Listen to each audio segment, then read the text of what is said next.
Ooh, I'm alive, and I exist, and I take up air and space and water and all that other shit. Howdy, everybody. How are you all doing today? Welcome, welcome, welcome. Hey, Puff. Hey, TX Fire. Hey, Eddie. Hey, Ultra Nerd. You return. Good, good, good. Alrighty. Well, I'm gonna keep building on all of this. I've started on the inner part of that wall up there. I managed to get all of this filled in like I said I would last week. Oh my god. Stop hitting me. And this little area turned out pretty nice. I'm going to do some detailing for red nether brick slab and some other stuff in here. And all the while I do that, I'm going to be watching and reacting to your favorite funny videos or whatever it is you guys have submitted to me. Hopefully you guys are actually entertaining and have actually decided to give me fun stuff. But I'm not holding my breath, so, you know, it is what it is. Alrighty. Let me quickly throw up the actual thing here. Okay, so, very, very, very first video. Let me pause the music for a bit. Very first video. The pilot for Lackadaisy. So let's see what this one's all about. I've heard about Lackadaisy. I never actually watched it. I know it's good. 8.4 million videos or views in a month. Pretty darn good, I would imagine. Okay. Everything's all good. Let me know if you all cannot hear it. Should be alright. I'm going to have to, like, keep the volume a little bit lower than me, but yeah. Ooh. Prohibition. Okay, so that's how old this is. Very interesting. I like the art style and presentation. Old Man River. That seems far too austere a name for something made of mirth and rage. The what? Oh, roiling red blood river vein. If chief among your traits is age, you're a wily, convoluted sage. Is old the thing to call what rings the vernal heart of Western lore? I hate the rhyming. Myth-made kings and preponderance of bug-type things. To challenge titans come before. Although I do like the prose. Oh, demiurge to a try at Avalon once more. And what a gust vitality in your wide aorta stream. You must have had to oversee alchemic change of timber beam to iron, brick, and engine steam. It's very beautiful. Your umber whiskey waters lends the prideful, sober side. Whoa, whoa, whoa, whoa, whoa, whoa. A faulty halo. Whoa, whoa, whoa, whoa, whoa, whoa. Whiskey waters. Are those sketch lines? Oh, wow.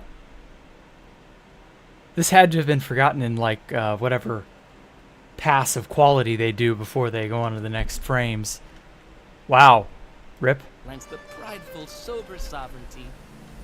A faulty haloed temper. I imagine that was probably intentional, in all honesty. And wilt herself short. So I won't, like, deduct points or anything, but I'm in love with the art style. Vanity. It reminds me a bit of Ed, Ed and Eddie. Imps, not elderly. So, if there's a name for migrant mass of veteran frivolity, it snakes through seas of prairie grass and groves of summer sassafras. A name that flows as roguishly as wild waters, fast and free. It's your true name. Mississippi. Ah, the Mississippi River. It's abundantly clear you forgot us down here. Encore? No encore? No, that's funny. We're fine. Should I add a dance? Extra stanzas? There's Oh, more where wow. that came from. Please don't Okay, make so- this the theater for everyone. So they very clearly use the sketch lines intentionally to just sort of add on to the aesthetic, I guess. I don't know. That's interesting. You don't normally see that. I lookout? Was this hand What's drawn to on make such real a ruckus paper? Anyway? Why don't you come down here and grab a shovel? Alas, Miss Pepper, I was cursed with these spaghetti arms. So, I do what I can. I provide the,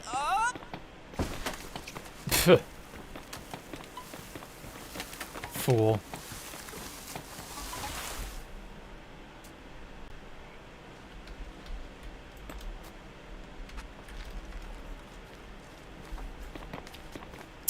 I provide the ambiance. Babyface provides the muscle. Look at him digging his way to martyrdom, the little go-getter. Now, how about a little Rhapsody in G minor for company? Fine. If you're not gonna help us work, you're gonna have to double as the dirt rag. Rocky? I think I found... Is that it? Well, if it isn't, we'll have some awkward explaining to do to the family of, Herman Hapfem? Herman Haps was struck by a runaway circus calliope near the terminus of Biddle Street, whereupon, in a cacophony of frenzied glee, he was flung bodily into the Mississippi River, requiring the painstaking efforts of the No. 26 Firehouse Brigade. His remains were later disentangled from the paddle wheel spokes of the SS Albatross, having been rearranged into an impressive Merovingian knot. What an unfortunate event for some poor fool. He died doing what he loved. I don't see what that has to do with anything, but okay. So some poor dude died. Very unfortunate. What was that?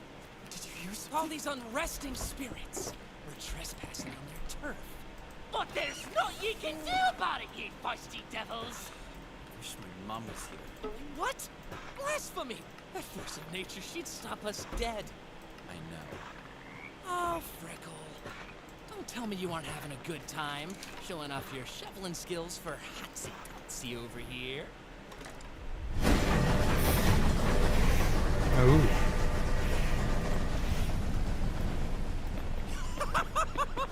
Cora! Oh, for a moment there I thought it was your mom. This is vile beguiling of spirits. Digging up graves. Sacrilege and ass. Settle down, cousin. The spirits are all bottled up. 100 years past, Burke and Hare were up to much worse. Oh, Things spirits turned out isn't fine for alcohol. them. Cute. Hang on. Details, Freckle. Details. Now show me your crowbar skills.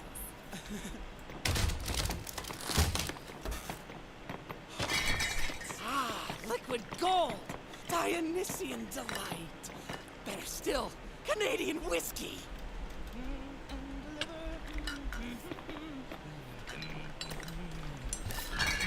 I think we should hurry. I'll start the car. Whiskey in the jar. Leave the headlamps off. Can't be too careful. Right. We've been so discreet up until now. No! Don't let that get away! Sam can't spare a drop! Murderation! Where's that spotlight when we need it, Miss Pepper? Now the spirits are afoot.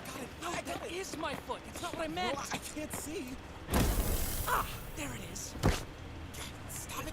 You ought to be Rocky. out. Bickering like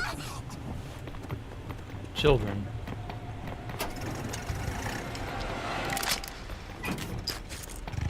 Excuse me. Uh-oh.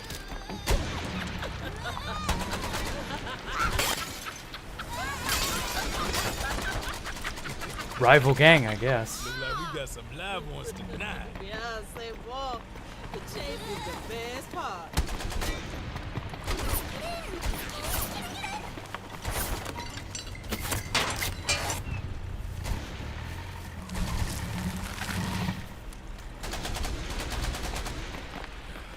Let's not prolong this. This is a trifling matter. We have other business to tend to. Yeah, but none of it near as fun as this gonna be. Can't let the competition go unchecked. Even a little vermin, they got a way of festering. Allons!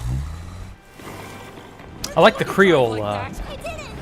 I guess it's Creole influence. It's not bad. Learn to drive! Well, you're so bad at it, you've confounded the enemy.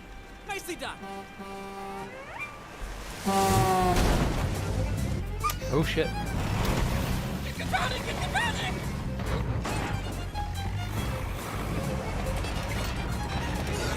Now we need a performance from you, torpedo boy. No, no, no. Yes, yes, yes. No, no. Don't be modest. I Play us a symphony.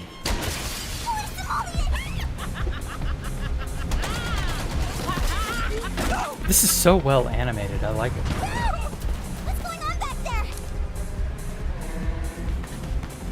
All right, what the? I guess this one is the bait. Oh, no, stay with me!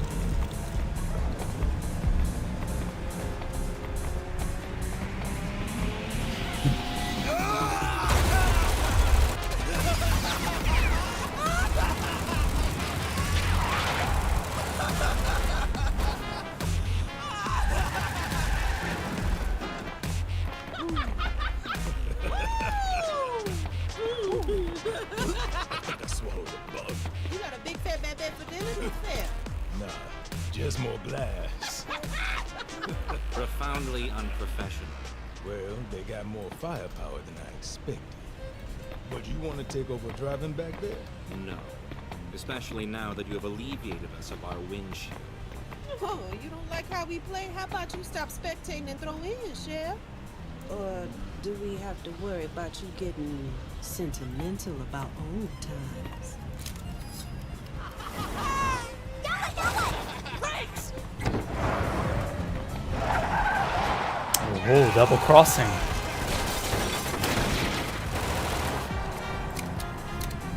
Uh-oh.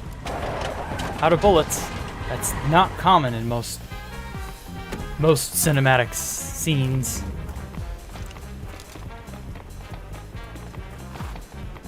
Turn here, make a left. What turn? Louis, left hook, No. sinister, port. There's no left here. Use your imagination, Miss Dang it, Pepper. Rocky, I can't steer.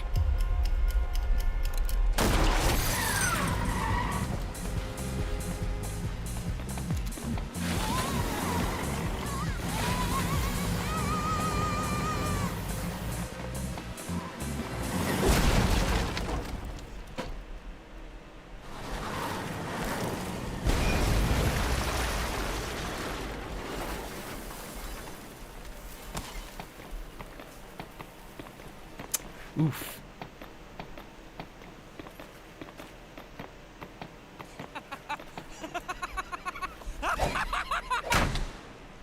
Oh, is it playtime now? Do you think we're safe? Sorry. I didn't mean to. It's just that there's a fire, a burning hot fire in the engine compartment. The radiator.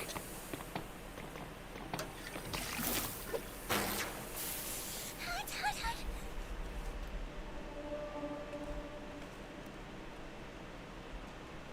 Oh boy, how are they gonna hide?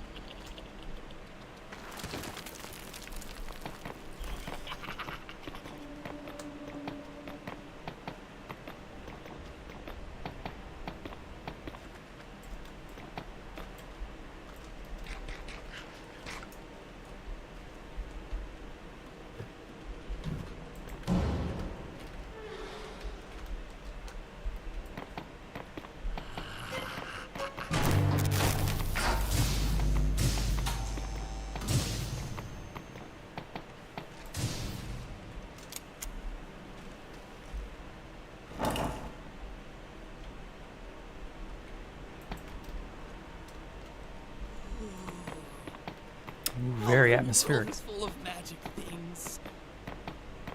I just need a ticket to ride.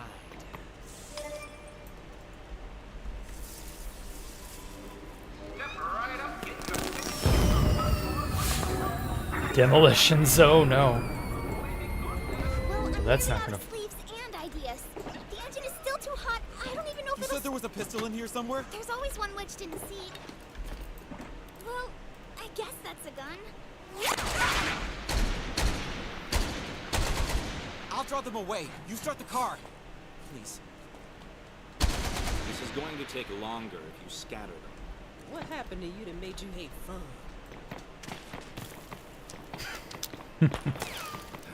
I'll take care of that. Disable the vehicle.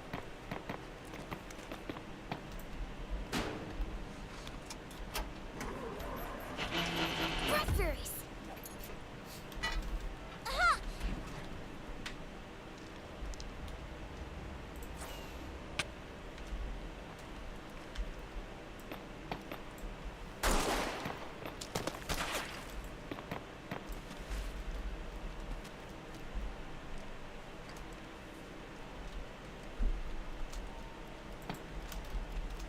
Gotta admit, the sound design is really good too. It feels very authentic.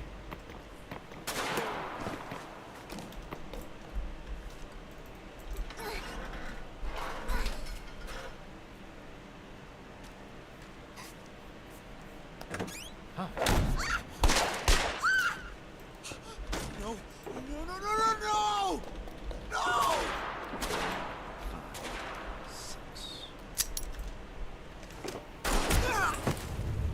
Ooh. Bonsoir, mes amis.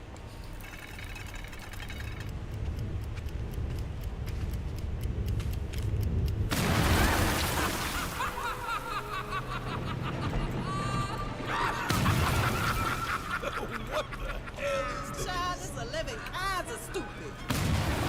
The sudden circus comes to town. Wow. Behemoth and the top hat loud. Come gather all around. See them rain their fire down. Holy shit, he's going crazy.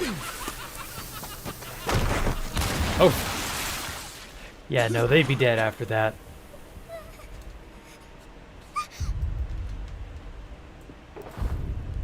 What's happening? Rocky. Gone mad with power. Brandish up your whip and chain. Put the circus trains ablaze in tear. Said the clown with daring air. We'll make our 3 rings anywhere. Huh.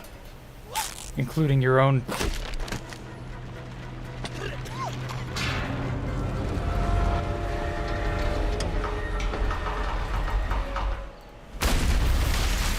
Damn, dude. Get wrecked.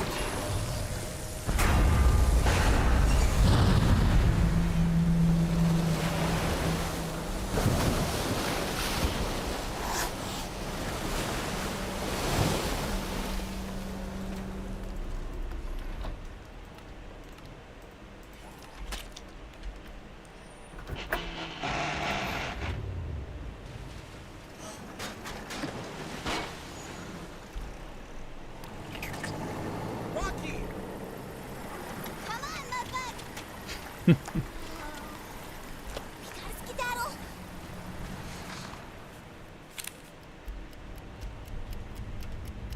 Oh, will they get one of them?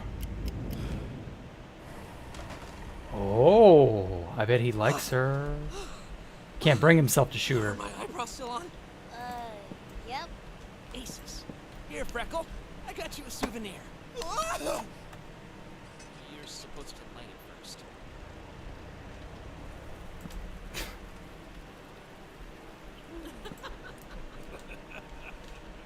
Nico! Brother mine, help me up. Shit, you look disappointed.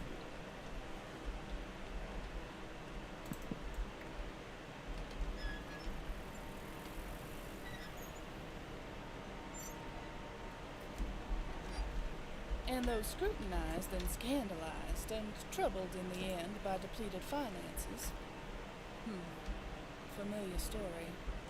Miss Duncan leaves behind, moreover, a legacy of consummate artistry and bold innovation. Done in by a scarf, the comic end that makes the tragedy, doesn't it? Speaking of tragedy, we got an old supplier back, the funeral home. Still, It's not the same without you.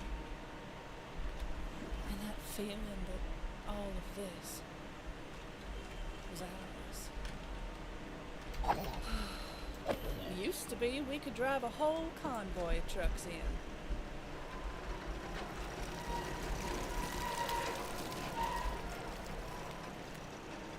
Now we're just digging for scraps. Well, however unbecoming, Atlas. That's my cue. Meet you downstairs.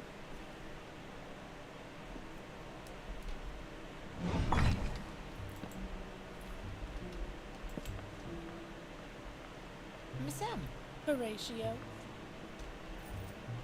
The door, sweetheart. Oh, right.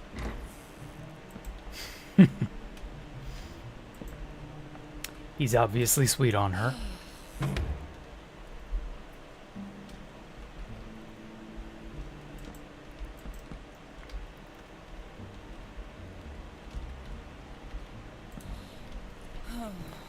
How's the weather, madam?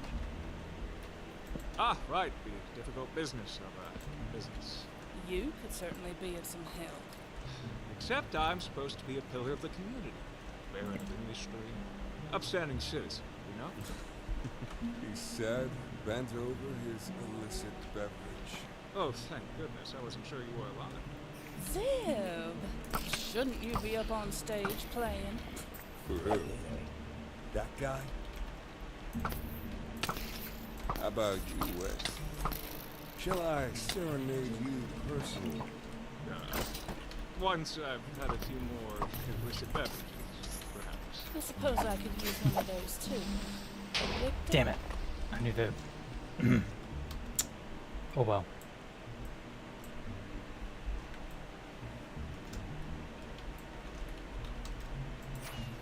Victor, I know it's an adjustment, but the bartender's got to look like someone the patronage can tell their troubles to. More of a confidant, less of a coroner. Try smiling, honey.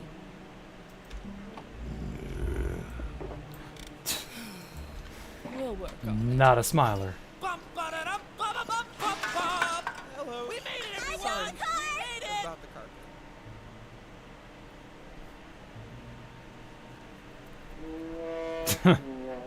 JJ! Sorry. it. Well, look what the Mississippi spat up. Miss Sam, you seem, surprised. Rocky, sweetie, you are nothing if not an exhausting, incomprehensible surprise. Thank you! This was supposed to be the real McCoy. Let's see if that's the surprise.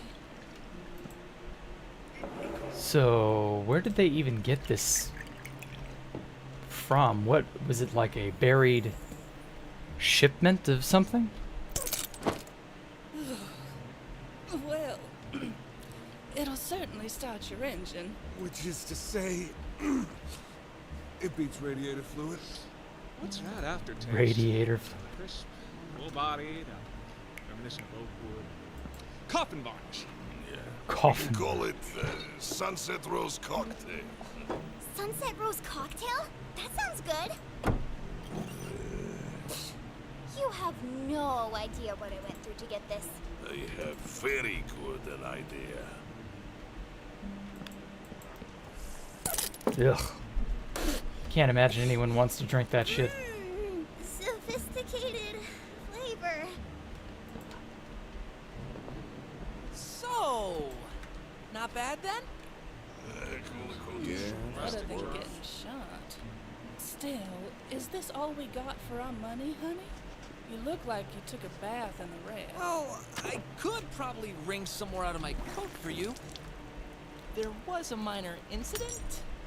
Incidences? The likes of what? Oh, just some spent ammo and... Desecrated graves. Fractured signage, minor flooding, lots of structural damage. We may have fomented a deadly rivalry on the way, too.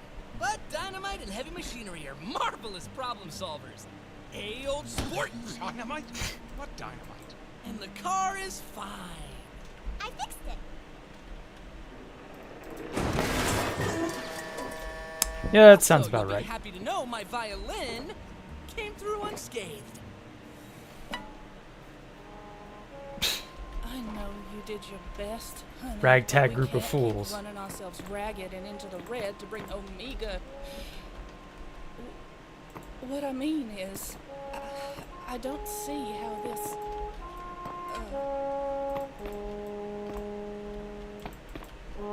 They lost like 90% of all their. They lost like 90% of the alcohol they exhumed. You know what? I'm glad Oh, well. you're bringing your violin back, honey. We could all use some music about now. I mean, besides JJ. All right. Nice. Come on, kid. What do you say we go lighten the mood? About the dynamite and machinery. Can you elaborate? Mr. Sable? Right. Cheers. Come on, you owe me a dance. I do? Yes, I've decided. You know the Charleston? No. The Lindy Hop? No. The Roundabout? The Jingle Jangle? I love the 20s aesthetic. I'm glad it's like a almost non-existent aesthetic nowadays. Kind of makes you appreciate it more.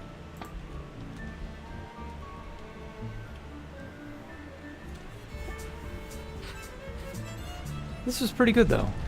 If it's... Yeah.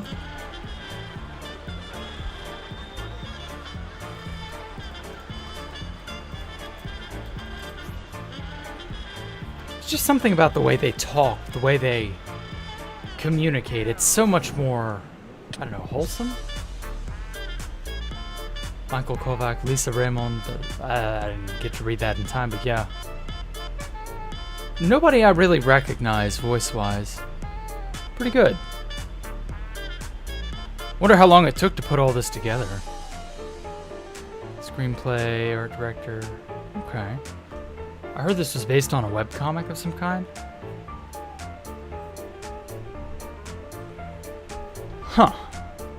Well, yeah, that was a really good little amalgamation of aesthetic, plot, all of that. Is there any? Oh, there's some after credit stuff. Oh, okay.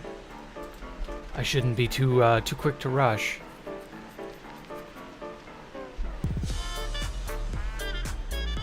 Oh wow, did they base all of the designs on real cats? That's cute. I like that. If that's true.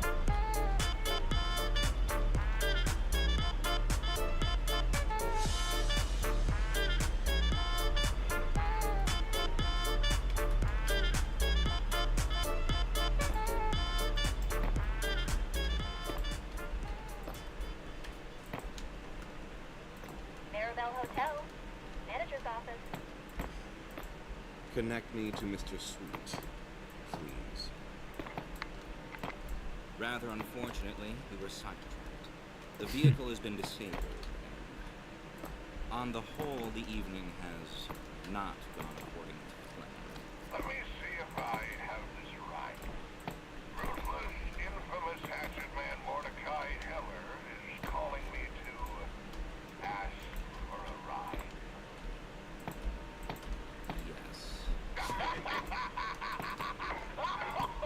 However, Mr. Sweet, it seems it seems we have a more considerable problem at hand.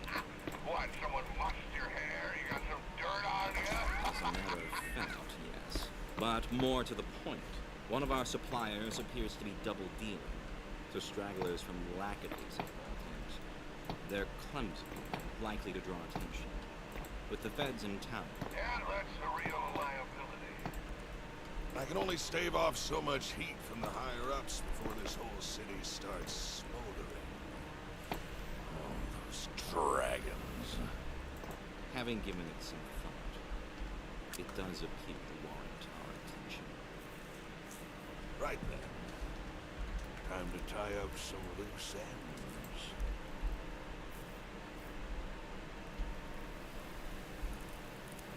Ooh man, Prohibition. I tell you, 'twas an aesthetic. Okay, this is all just credits. Yeah, okay, cool. Well, yeah, wow, Lackadaisy. I'm looking forward to more of that if it ends up that more of that comes out. I don't know. I like Lackadaisy. It was pretty good. Okay. Don't forget the end scene if you want to read the comic. It's in the Lackadaisy website. Oh, okay. Yeah, I probably will. Hey, M11. Hey, Mr. Tree. Hey, Nathan. Hey, Copperator. I know you guys just suddenly showed up part way, but yeah, Lackadaisy's not bad. I don't know any more of it than that. How much it'll, go on for? I don't know. We'll see. Oh God, the scene from Elf. What?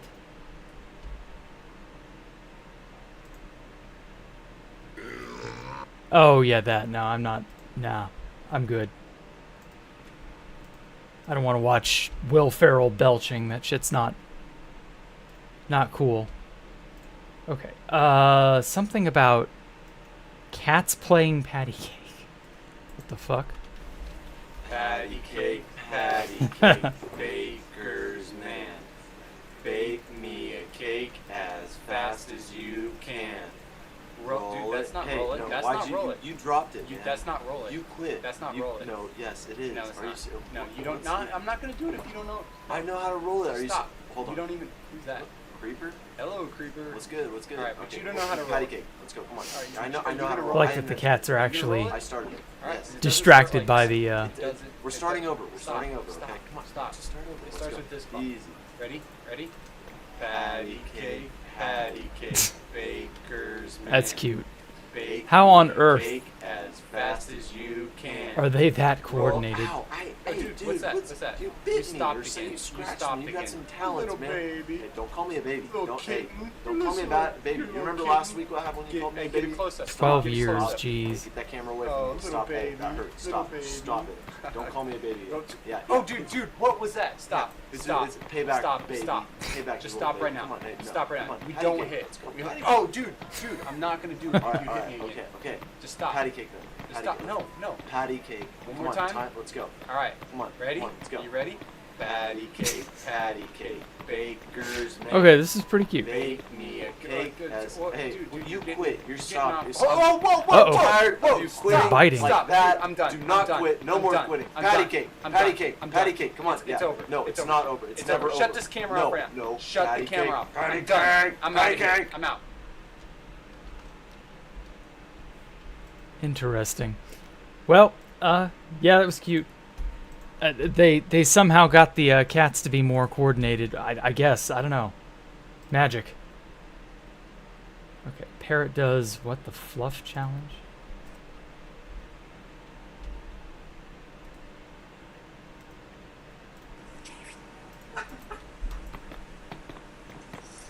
Oh no, where'd he go?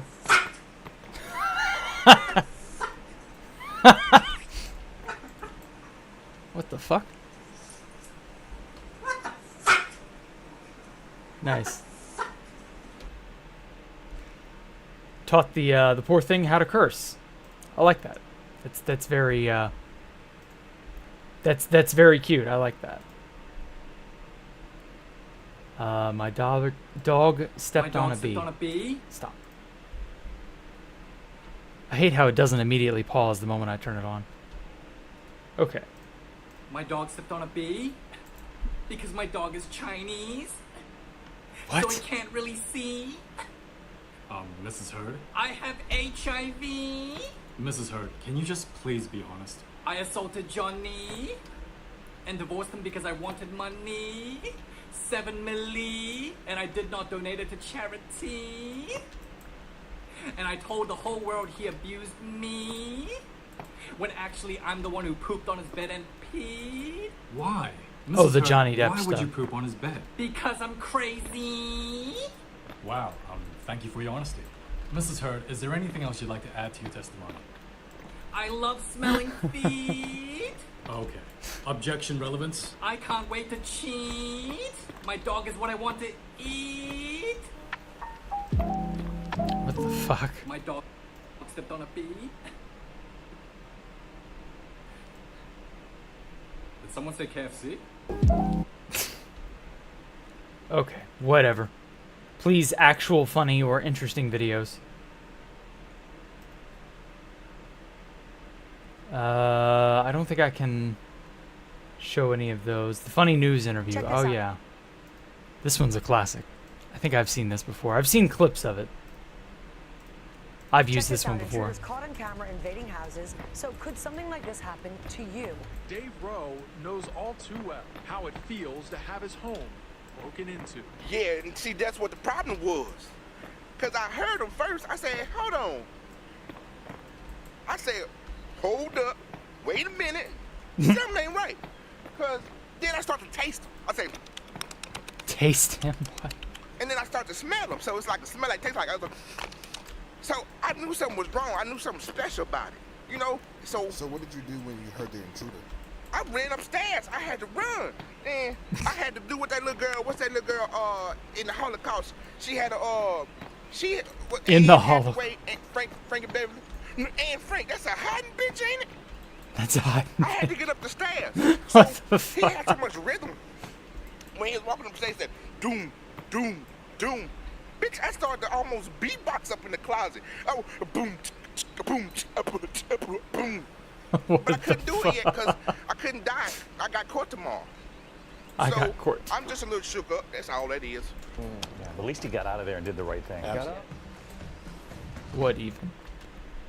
Some people are very overly dramatic, shall we say? What even?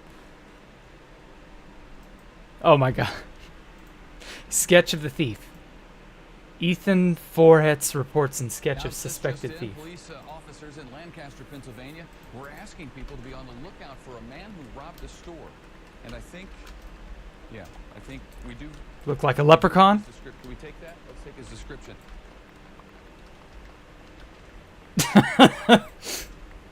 Yeah. It's about as good as you'd expect. Okay. This is the guy they wanted people in Pennsylvania to be out on the lookout for.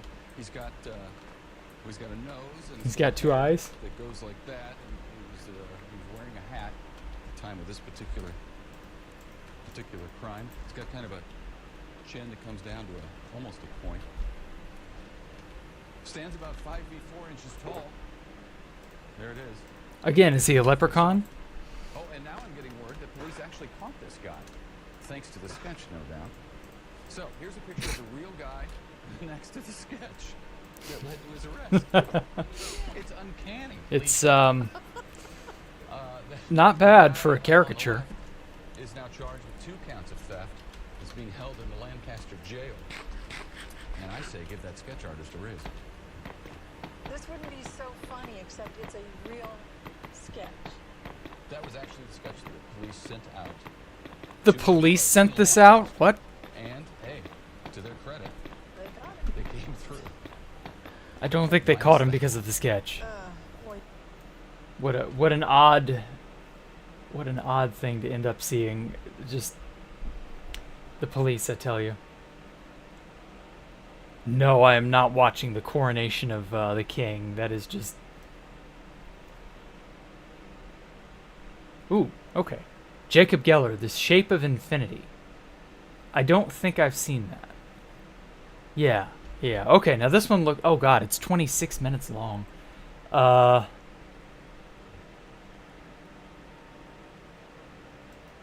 my god, another one. Vita Carnis, Living Meat Research Documentary. Holy shit. That's a lot of stuff to get through. This is a 30-minute documentary. This is a 26-minute documentary. Like, good lord. Okay. This one's probably more my speed. SpongeBob experiences Delta P and dies instantly. I look forward to it.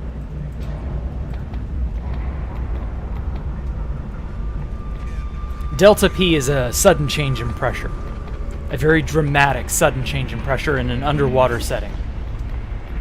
It can cut a crab clean in half. Really fucking cool. But also scary as hell.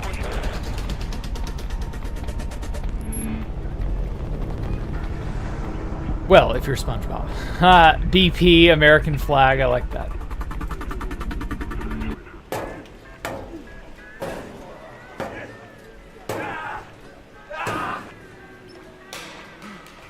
Another draft on the oil rig.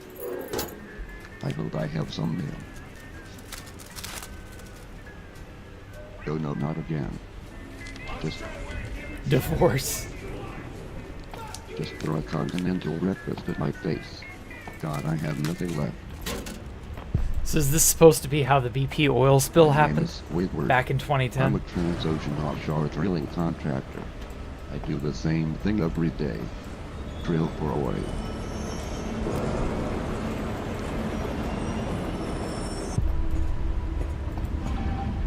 There's nothing like a cigarette out in the Gulf of Mexico. There's nothing like a cigarette. I should probably go home and do nothing. Get back down here, Squidward. There we go.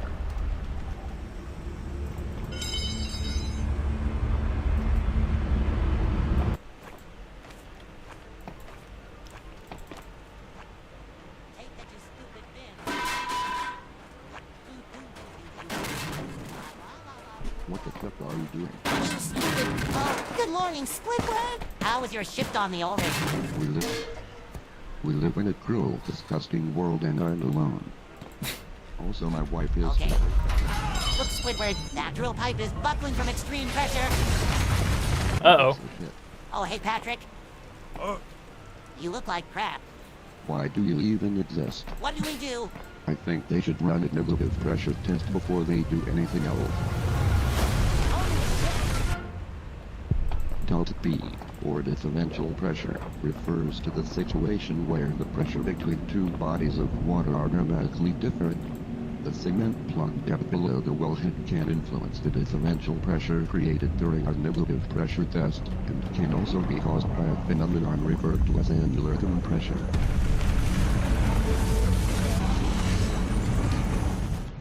Yeah, and it's incredibly devastating. Well, you're the expert, Sharkward. I smell like the Deepwater Horizon. What the hell are you even saying? I don't even know. Okay. Can somebody throw hot glue onto my lips? Take a look at these. They show what it looks like from space. Now, the spill is that white area. It's about 35 miles off the coast of Louisiana. Efforts to activate the well's blow-up valve failed. Valve that is at the wellhead. It's designed to shut off the well. This is the quickest and easiest solution. Again, as an industrial accident hundreds of miles away could have such an impact on us.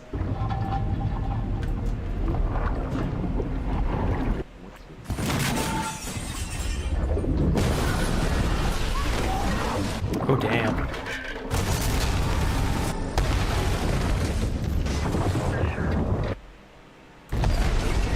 Oh, shit.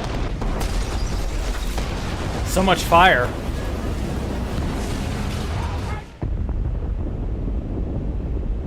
Yes. Burn. Burn it all. Oh my god, it just blew up.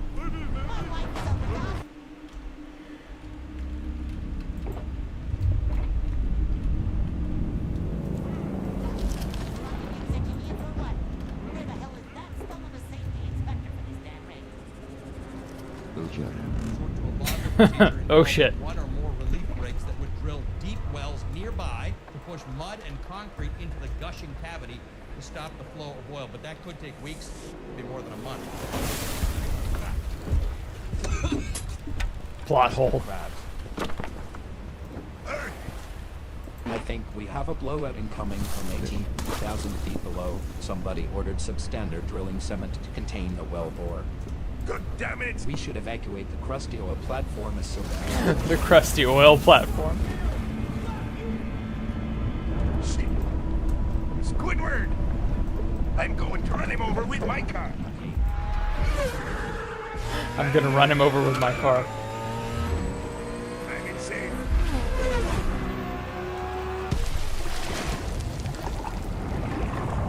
There seems to be a large gaping hole on it. Let's go! Help me, God. Help me, Watch God. out for Delta P, you stupid. Oh yeah, Delta P. Delta P.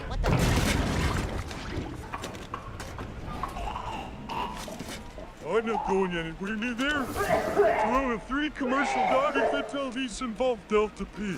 It is invisible to a dogger, and it strikes suddenly without warning. Can you shut the fuck up? I'm trying to play the clarinet in the dark. A normal pressure couldn't kill it inside the marine razor as it come up, expanding rapidly and blowing. Patrick, you fucking idiot. Hold An emergency hydraulic device with two sharp cutting blades to seal it out of Shut up, control you meaningless well. organism. Likely one activate. You meaningless organism. Preventing the blind shoe ram from functioning properly. Instead of cutting and sealing the...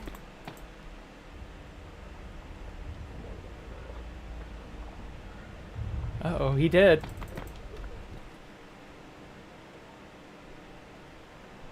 What does the note say?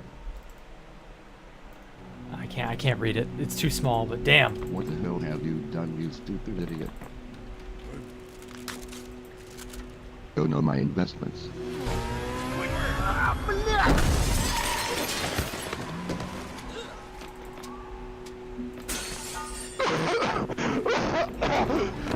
Oh my god, this is so dark.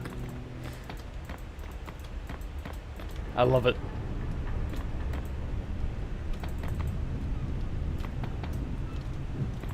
Such I love a it beautiful view of the vast, malevolent sea. I wish I had someone to experience this with. I don't think that will ever happen though. I look like someone beat me up. I don't know why I do anything anymore. We're like old watches forgotten in some drawer, ticking away unnoticed by the world until we eventually seize up.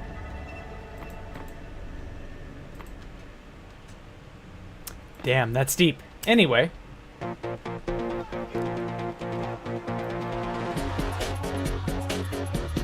They're gunned down in Sonora, Mexico while trying to cross the border. Damn. Wow. I like that. That was pretty good. That gets like a solid 10 out of 10 for the effort.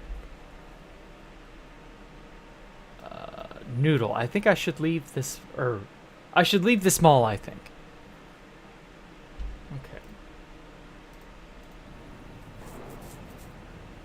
I too think I should leave this mall. Before we get started, I just want to say, if you like this video, make sure to share the tape around and send me rations.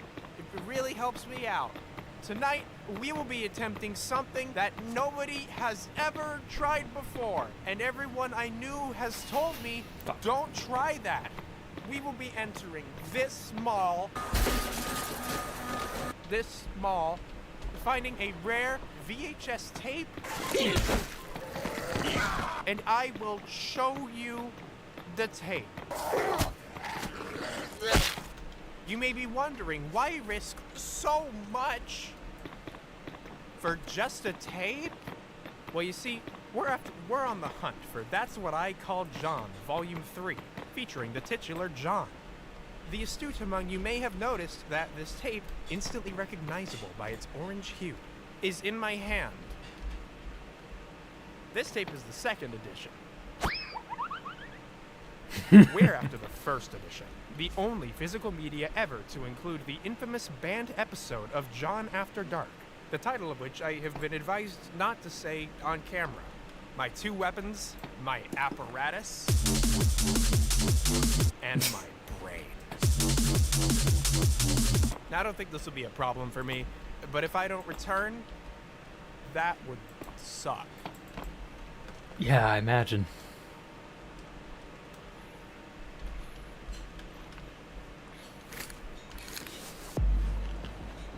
This is my apparatus, a netherite sword. And a bow.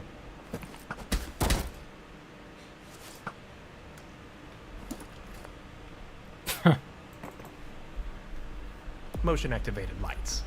These will be familiar to any survivors of Neo Portland. Horrible tragedy, by the way. Anyway, now that we've dropped down into the hole... Horrible tragedy, by the way. We must now find where the tape is, actually. No.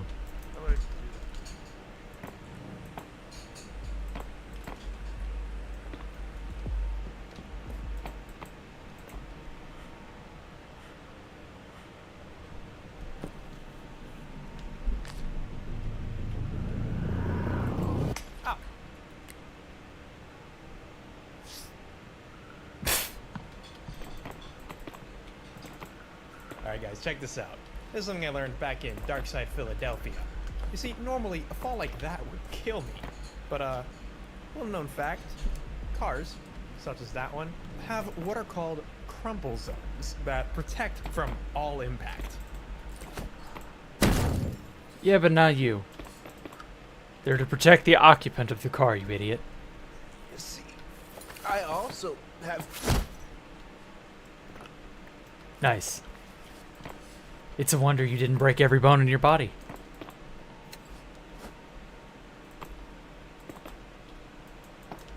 It's John.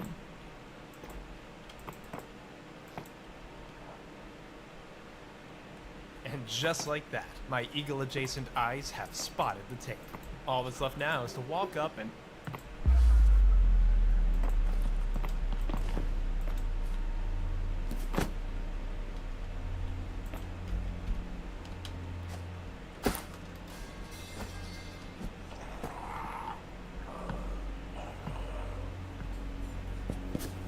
Ooh.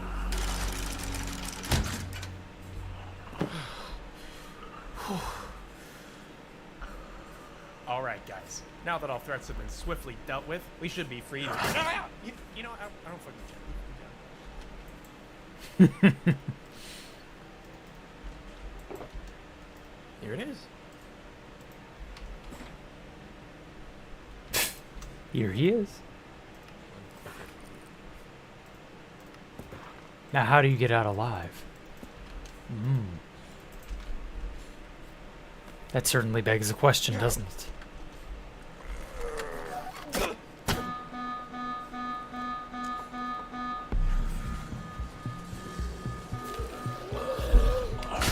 Uh-oh. The anti-theft.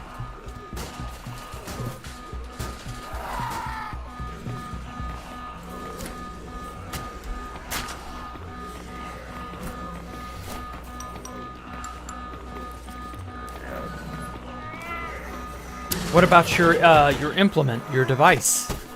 Isn't that supposed to keep you safe or whatever? Hello? I need a plumber right now! Fuck are they?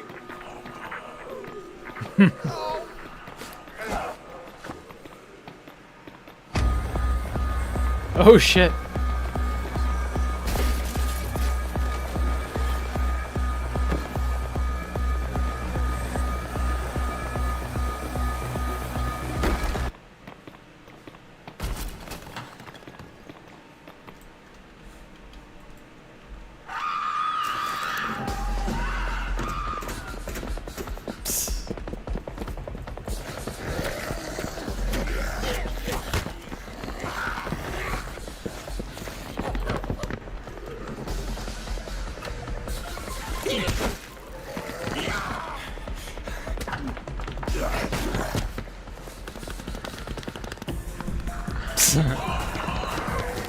Who remembers DDR?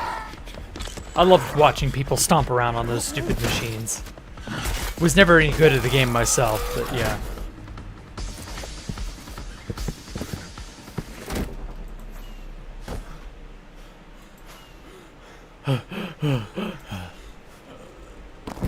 Yeah, that's actually kind of annoying to have to do.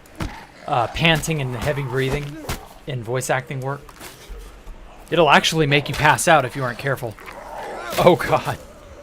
Oh yeah, they're zombies. They don't give a shit about being impaled, do they?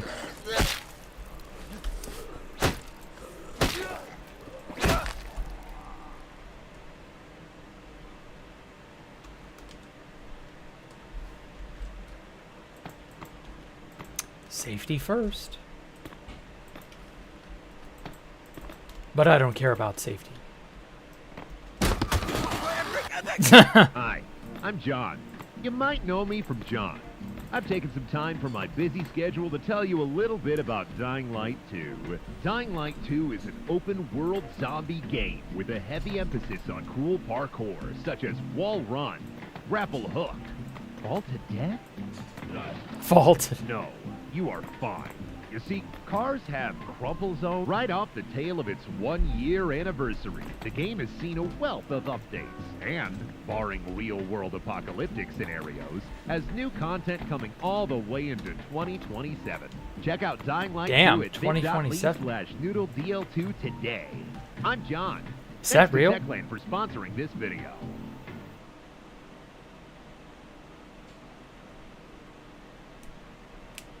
Guess he became a zombie.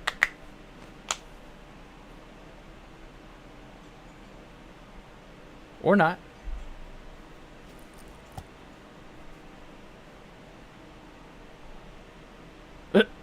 Just sitting there in the dark. This video's not canon, by the way. This video's not canon. I don't know anything about your canon or whatever, but sure.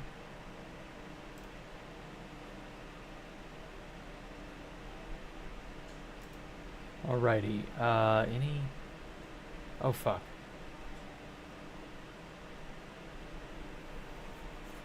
Oh, it made me lose my place. Damn it.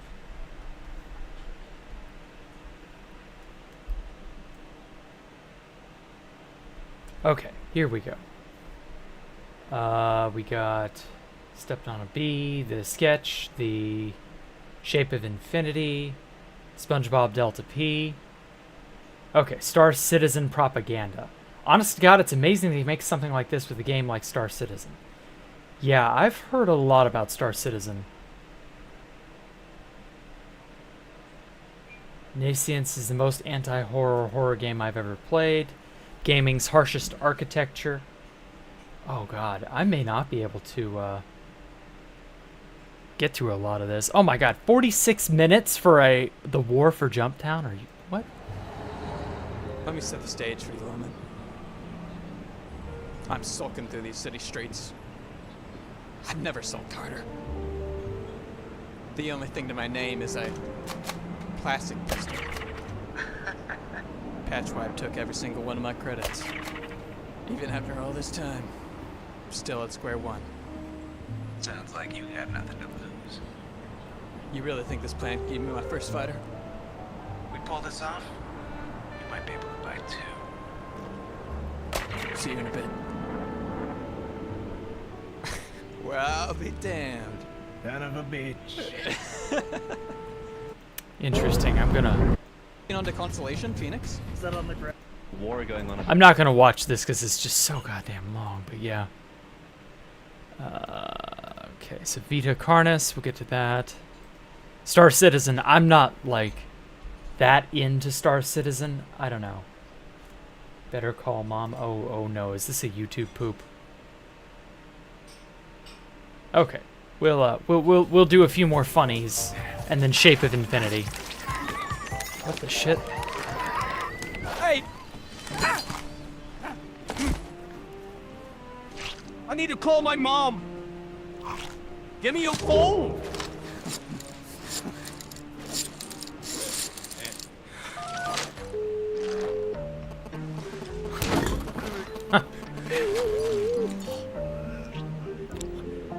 What in the shit? Hey, Mom! Hello again.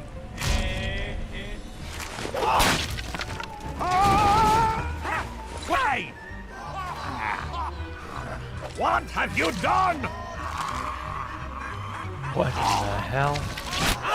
Thanks. Whoosh!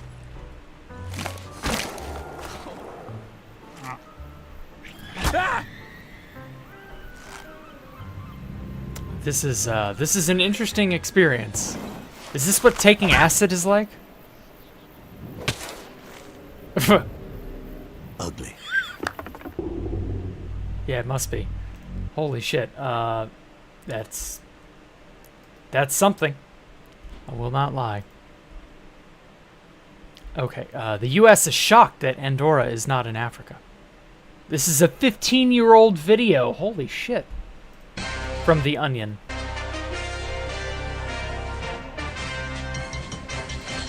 The State Department is on the defense in the wake of the emerging controversy over Andorra, which received over $3 billion in U.S. aid money last year. That funding has now been cut off following the revelation this week that Andorra is not a war-torn African region, as previously believed, but in fact is a very wealthy Western European country. With us now from the State Department is Deputy Secretary Paul Heffron. Mr. Heffron, how did this happen? Well, it was a simple mix-up. Someone said Andorra was in Africa. It sounded right. We just kept sending them money. I'm looking at a transcript here, and it is a meeting between Yeah, you it sounds and about right. That's Deputy probably how the Secretary government of State operates. John Negroponte, quote, Andorra, where is that? You say it's in, well, of course it's right by, what's it called again? Negroponte says, is it in Africa? And you say, yes, Africa, exactly. They're in a really bad situation there in Africa. Yes, it was an honest mistake. I just thought that they're way across the ocean somewhere. Their lives must be very, very difficult. Is there no way to get the money back? Well, we've spoken to the government there, and they told us that they assumed it was a gift and that they're sorry, but the money is already spent. Apparently, it was very helpful in renovating their ski chalets and some public songs. Now, Mr. Heffron, I want you to take a look at this map the State Department sent over to us this morning and said this is the one we have been using. Now, clearly, you can see Andorra is not on that map. Yes, well, we thought it was in that blue area. That they're blue down area. below Mbambu, but Prime Minister of Andorra, Albert Pintat, made a public apology at a press conference earlier this morning. Every Andorran will remember your generosity and stupidity each time we ride in the pure gold baskets of our individual hot air balloons. Look, I mean, there's probably hundreds of countries in the world, and it's very hard to keep track of these things, very confusing. Who's going to take the blame for this? Well, the Andorra people will take the blame for it. They know exactly where they are. The Andorran people. They should have told us. Mr. Heffron, we are out of time here, but thank you for being with us. Yeah, that sounds about right. That's a very government approach to how to deal with crazy shit like that. Congress forgot how to pass a law. I like these. Thank you, Snucksman. These are so good. It's too bad the Onion doesn't make more of these. A 24-hour non-stop news assault. And in Washington this afternoon, Congress attempted to pass a law but failed after neither the House nor the Senate could remember how to do it. For more details, here's Onion News Network Washington correspondent Jane Carmichael. Hi, Brooke. The bill in question is the Challenger Memorial Statue Act of 2011, which would allocate $50,000 to create a memorial to the Challenger astronauts at the Air and Space Museum. The bill has unanimous support from both Republicans and Democrats, but unfortunately it's been so long since they actually passed any legislation that not one person in Congress remembers the protocol for making a bill into a law. Well, Jane, you'd think as lawmakers they'd be passing bills all the time. Well, they introduce a lot of bills, but then usually they get held up in questioning the motives and patriotism of whoever proposed them. But didn't they just pass one or two bills last year? They did, but each time they had to go to former Senator Chris Dodd to help them through the process. He was apparently the go-to guy for that kind of thing, but now that he's retired... Well, why can't they just call him? Well, they did reportedly, but he told them, quote, I don't work there anymore and I'm not about to do charity work. At that point, several senators tried to go online to find instructions on bill passing, but then quickly became distracted updating their Twitter feeds with disparaging remarks about political rivals and checking Facebook to see if they had any new supporters. Well, it seems Congress is in the middle of an emergency policy session to try and jog their memories. Let's just take a look at that now. As I recall, we say aye, and then as long as nobody says nay, the bill is passed into law. I know somebody hits a gavel. I concur. I also remember a gavel being involved at some point. Well, in that case, I move that we look up stores where we can buy a gavel. We'll let the record reflect that we have decided to figure out where we can get a gavel from. Mr. Chairman, I have a question. I think... Don't you have to tell me when to talk? Oh, right. You can have the floor. Now, once it's ready to be passed into law, we email it to the president. These actors are so good. I don't know. We probably have to glue it into a book where all the other laws are. That makes sense. Wait, isn't there a library of Congress? Yeah. The book with all the laws must be in the Library of Congress. I move that we find out where this library is. Does anybody know? No. I have no This is so good. New drug makes heart attacks 60% more enjoyable. That's so Keep good. trying. Next, Congress will try saying the law on TV to see if that makes it official. Biden admits, holy shit, this is from 12 years ago. Biden admits he expected to be president by now. What the fuck? Prophetic much? And after that, they'll have all of the bill's supporters stand in a circle and shake hands with one another simultaneously to see if that works. Well, let's hope they figure it out. And remember, Jane, eyeliner can work wonders. Oh, shit. Now, but first, let's check in with another of the Onion News Network's live 365 Snow weather. Lacoste. This time from Iowa. okay. Looks like a lot of snow there. We'll be right back. Yeah, frozen ass crack of the north, am I right? Okay, so next is Steve Harvey is shocked. Oh shit, Jay. I forgot about his oh, it's too early. Okay, 2 days. Damn it. Oh, I was gonna watch that today, Jay. Oh, I'm so sorry. Well, Jay had a video here. I guess I'll show it off just temporarily. Why Journey is a masterpiece. Doesn't premiere for another 2 days. Sad. Well, at any rate, it was originally going to debut today. Doesn't. And so I don't know what to put in its place. That's so sad. I was gonna enjoy that. Oh well. Alright, we got some stuff from Puff. And a lot of stuff from Top Hat Jack. And, well, we may or may not get to some of those things. He loves his Transformers parodies, and in all honesty, I think he has one too many of those. But whatever, we'll do Friendly Fire by Puff. We gotta protect our youth. We gotta protect our kids and our goddaughters and our nephews and our nieces and our cousins from weird-ass freak mother. We gotta protect What our the fuck? youth. Okay. That's a rather aggressive message he's sending there about protecting the youth. I feel kind of assaulted by that, but sure, whatever. Okay, so unfortunately, Jay, I can't watch that. One last word. What's the word? Pneumono ultramicroscopic silicovolcanoconiosis. Nani? Hey, what just happened? Your tank. Your tank got loud. What did you say? Pneumono ultramicroscopic silicovolcanoconiosis. Okay. Is there any other alternate pronunciations, please? We don't know what that one is. Definition, please. Referring to lung disease caused by silica dust. Okay. From volcanic ash? E-U-M-O-N. Holy hell. U-L-T-R-A-M-I-C-R-O-S-C.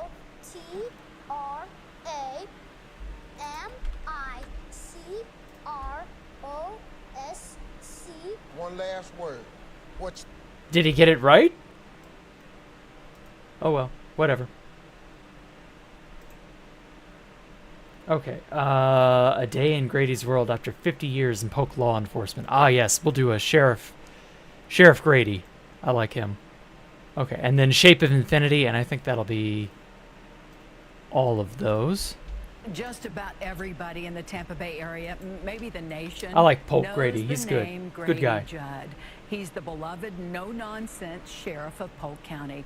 Sheriff Judd is about to celebrate 50 years with the department, and I recently had the opportunity to spend the day with him, and I needed track shoes to keep up. Y'all be safe. Have a great weekend. Put a lot of bad guys in jail. Remember? Sheriff Grady Judd begins every day just like this, with his management team at the sprawling Polk County Sheriff's Office. It may be the only time he sits down all day. Every day when I come to work, I'm going to interact with the community that I love. The sheriff leads the department with endless energy, passion, and composure. I give the credit first to God and to my family who allows me to work this craziness and this wonderful work team. And they help me connect with the community. He's a good man. Sheriff Judd has gained notoriety nationally because he's not afraid to tell it like it is and has no qualms about calling out criminals in public. I occasionally have someone say, well, you didn't have to put my son's picture on the news. You know, he was just arrested for attempted murder. Well, I'm so sorry for your life. Tell him to quit trying to murder people, and I'll quit putting his picture on the evening news. This guy's got a problem. In Polk County terminology, he's got a hitch in his giddy-up. I say things that resonate with what I call the normal person. Not the person that's far left or far right, but I just appeal to what I call the common sense person. And really, the community gets it. All you have to do is lay it out there and tell them the truth. And I wish there were more sheriffs like him. entertainment helps draw their attention to what's important, and that's the story. People don't want to see you crank. Keep it in your pants. Sheriff Judd's uncensored style has caught on everywhere in this uneasy time. He comes up with most of his comments in the spur of the moment, like this one that garnered 3 million views on social media. Just chill out. You know, drink a 7-Up, eat a moon pie, quit murdering people. I had a lady send me 500 Quit murdering people. moon pies.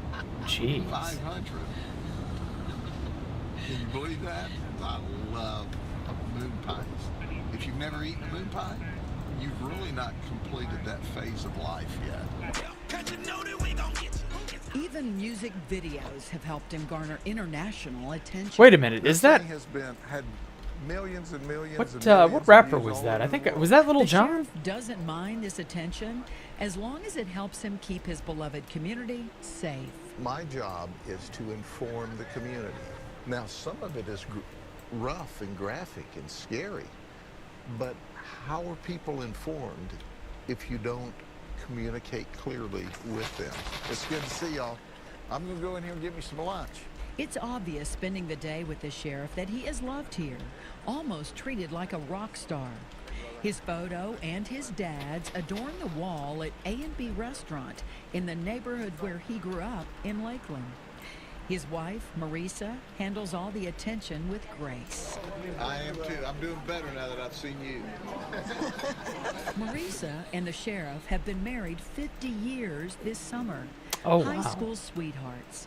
He told her when they first started dating at age 17 that he had big plans. And they said, well, what I want to do is be the sheriff. And I said, okay, let's... Wow, he wanted to be sheriff that far back, huh? And now, almost 20 years later, he's still the sheriff? I know it. And he loves it every day. Does he work too much? Yes. Yes, he does. We're trying to slow him down. How's that working out for you? It's not working. It's not working. Yeah, this man will probably work to the day he dies. Unfortunate, Marisa knows but she fortunate. can't send him But to I run don't know. errands at Walmart or Lowe's. He won't come back for hours. Too many people stopping him along the way, and he will talk to everyone. Good. I'm doing real good. But he still keeps her laughing 50 years later. He's funny. He's a good man. Person.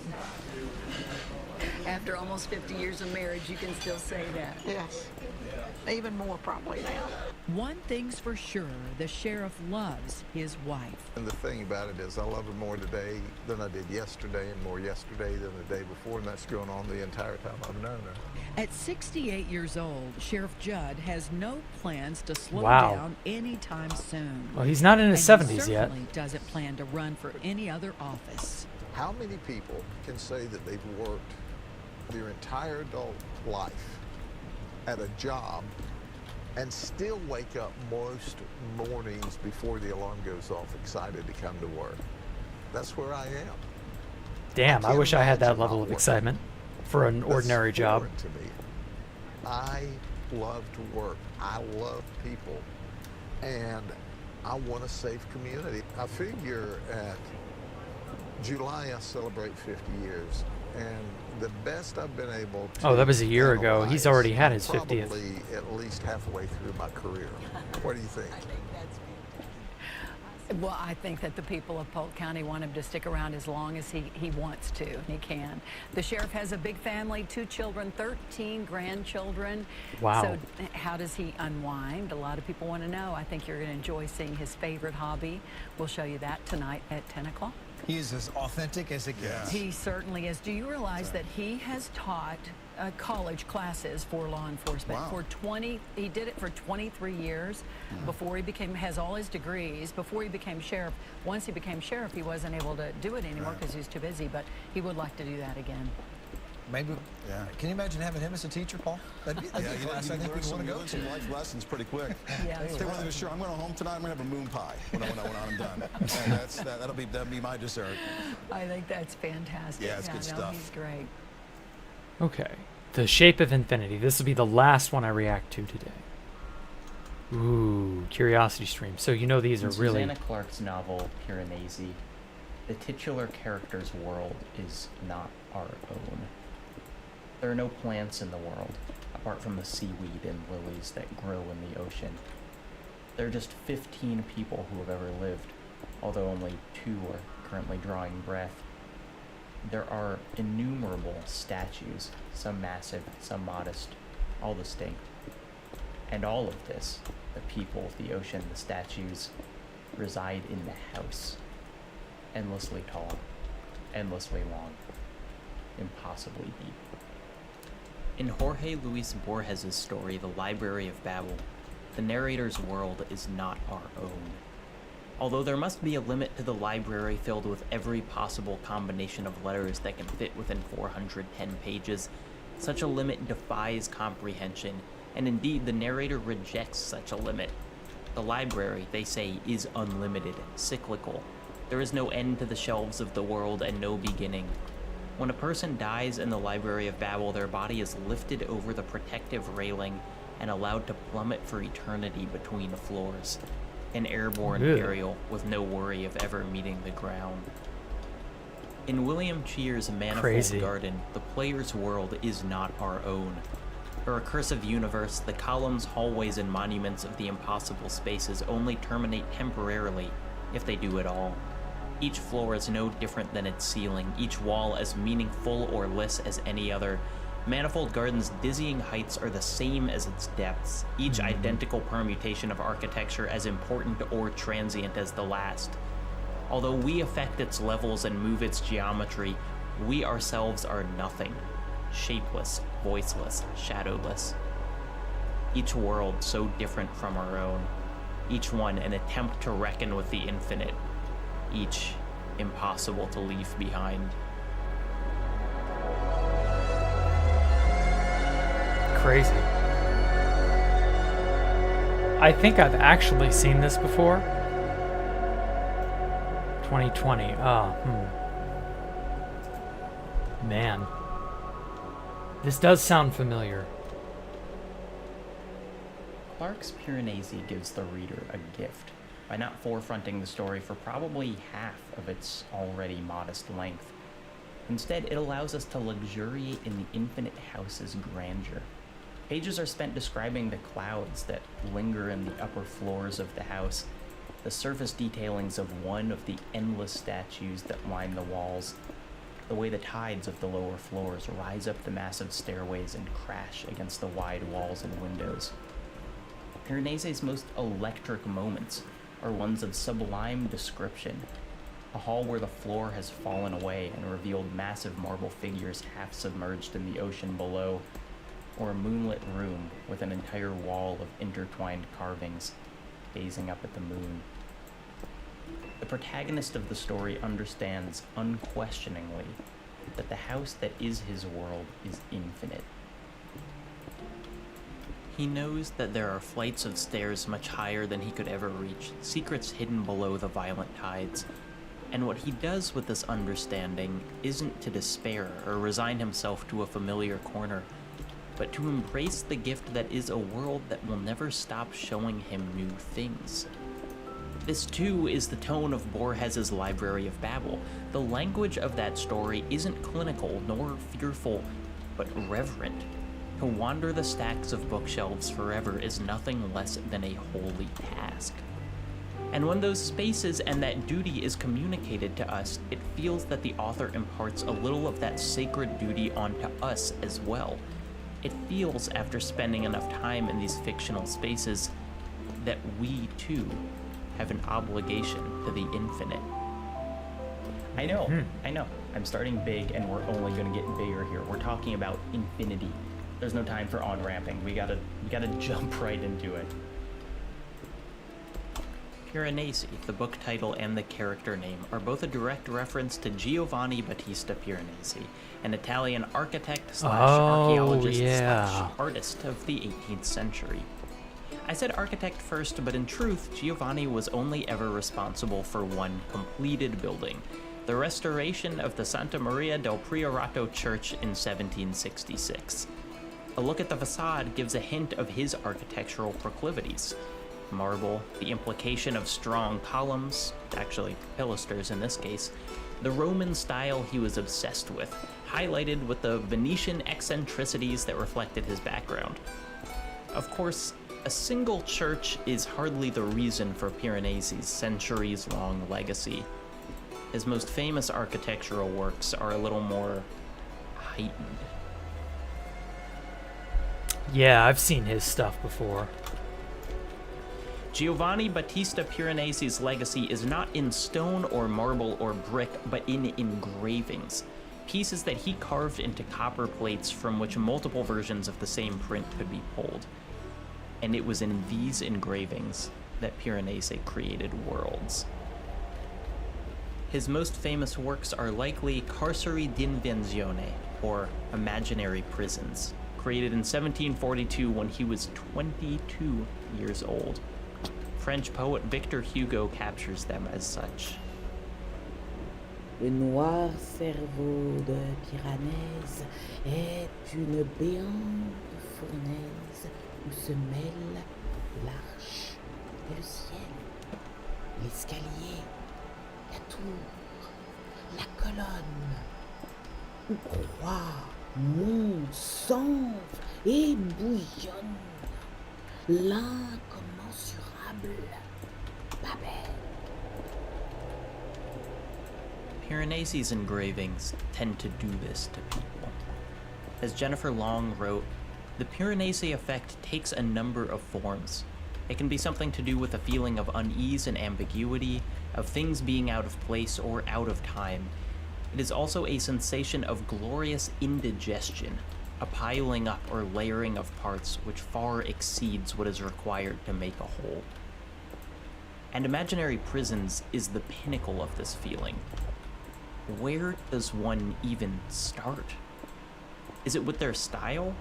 Because, despite Piranesi's devotion to Rome, there are no Roman prisons that look like this. As an engraver, he proved himself with the utmost adherence to real structures, documenting monuments and ruins with scientific accuracy. Oh, this is From that dude where, who made then, did these prisons come from? the cenotaph or whatever, right? Or do we start with the humans? They should be whom we relate to most in the pictures, but dwarfed as they are by their surroundings, empathy with their utter insignificance is terrifying. Although these are clearly built environments, the idea of any person in this series actually building them is laughable. The machines of construction and torture that litter the prisons don't offer any sense of empowerment. There is no practical use in these tools, just a reinforced sense of powerlessness. No, the only place we can start is with the scale. Arches that stretch back miles, clouded by smoke and hanging chains, and sometimes the barest hint of sky. And it is here that I have to turn to Marguerite Yourcenar, author of the seminal piece of writing on La Carceri d'Invenzione, her essay title ripped from the words of Victor Hugo, The Dark Brain of Piranesi. The legend of Piranesi's prisons is they were composed while the artist was sick with malaria, his normally regimented mind scattered by the illness. But as he was Yourcenar points mad out, with fever. assigning these spaces to an addled mind does them a grave disservice. Fever did not open for Piranesi the doors to a world of mental confusion, but to realms dangerously vaster and more complex than the young engraver had hitherto lived in. The dream of a builder drunk on pure volumes, pure space. It is Piranesi's architectural rigor that we have to thank for the hallucinatory effect of the prisons, because it's the subconscious dimensions of these places that make them so unsettling. Where artists like Escher might delight in spelling out his impossibilities, Piranesi incorporates them seamlessly. Foreground and background elements connect despite irreconcilable differences in space. The engravings have multiple vanishing points. Pieces of construction are simultaneously on top of and below each other. Again, Yourcenar. For these figures, Ooh, I wish you could do stuff like that in Minecraft.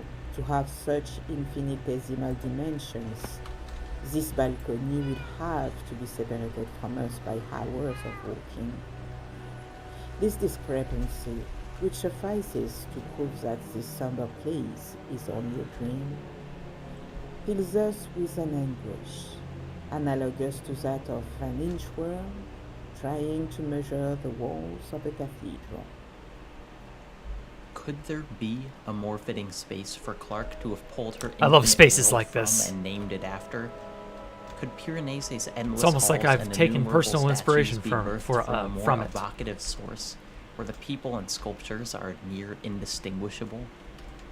The Library of Babel, too, shares a spirit with the prisons, each seemingly endless spaces that hide their impossibility of categorization behind a superficially ordered facade. Even more directly linked to Piranesi are the etchings of Eric de Mauzière. His endless shelves and volumes directly reference Borges, but there is no doubt in my mind that Piranesi is as much to thank. The hero of the prisons is space, Yourcenar writes, but hero seems far too grounded a concept for what we have here. A hero is eminently conceivable, while the spaces of Le Carceri d'Invenzione are anything but. It's a later line in her essay that more thoroughly communicates the feeling of space in Piranesi's work, a reference to the dizzying heights that each figure walks upon in the prisons. Such gnats didn't seem to notice the arbors on the brink of the abyss. William Shear's game Manifold Garden asks us to plunge into an abyss over and over, in a way I haven't quite experienced in a video game before, or in any other sense, for that matter.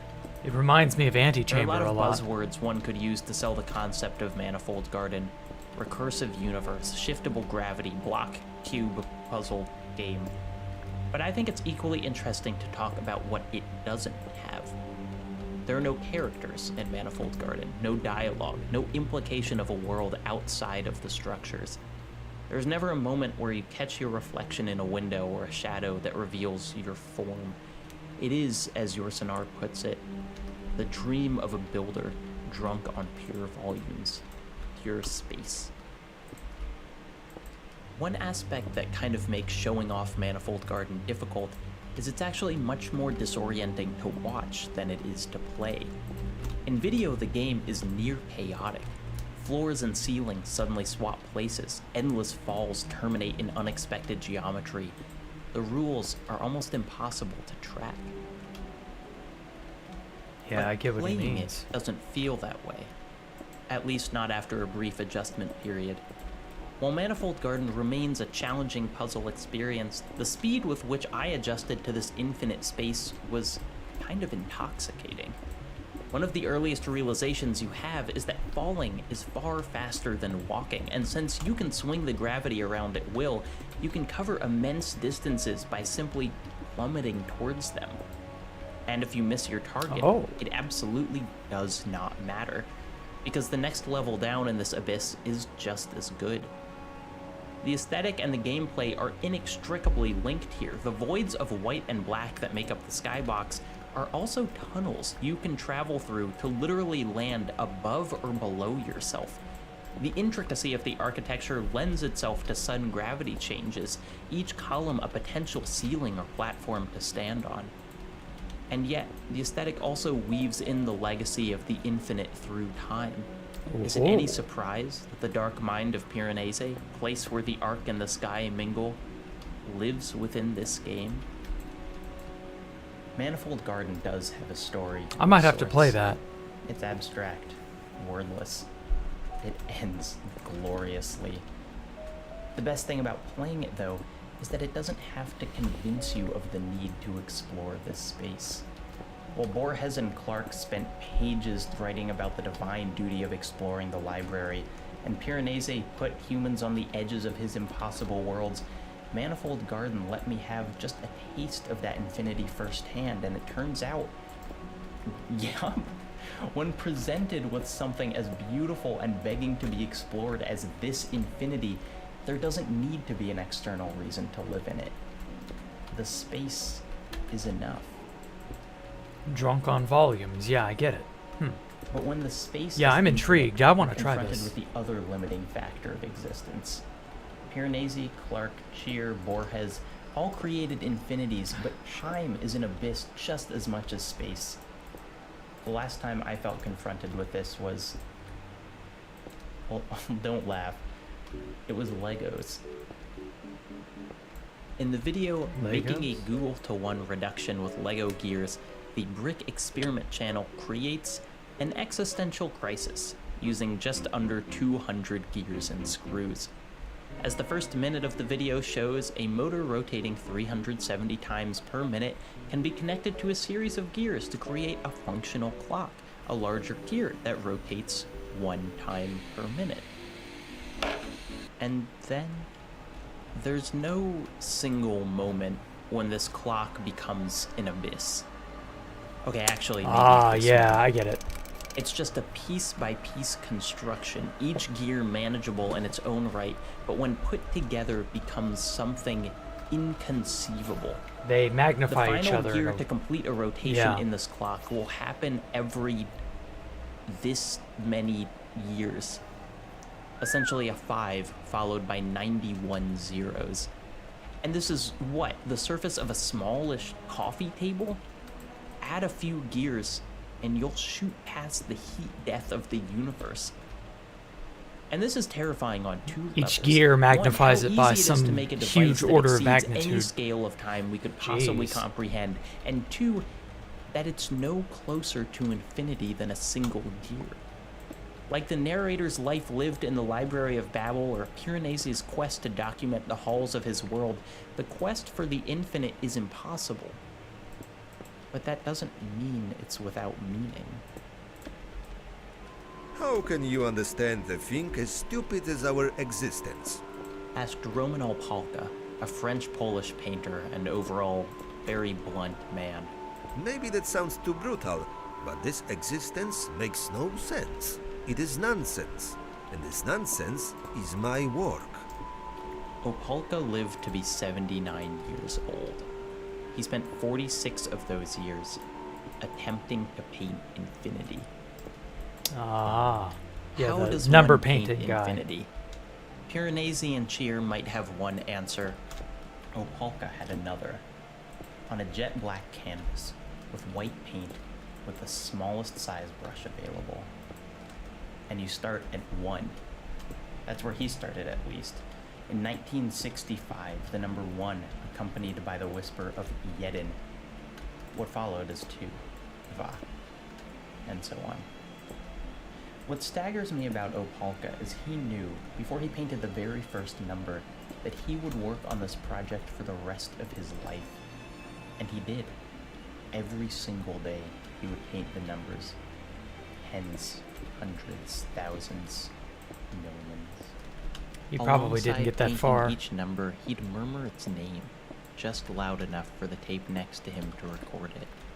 The project is achingly physical.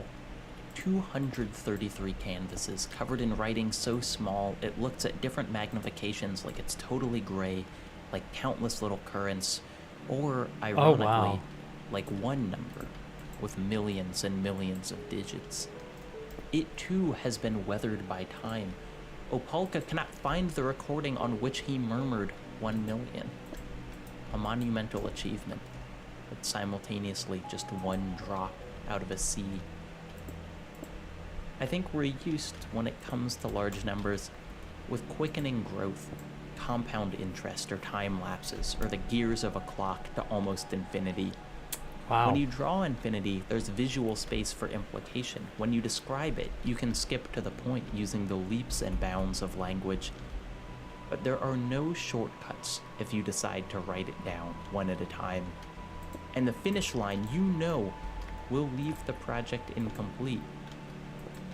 Opalka described himself and his work as being towards death.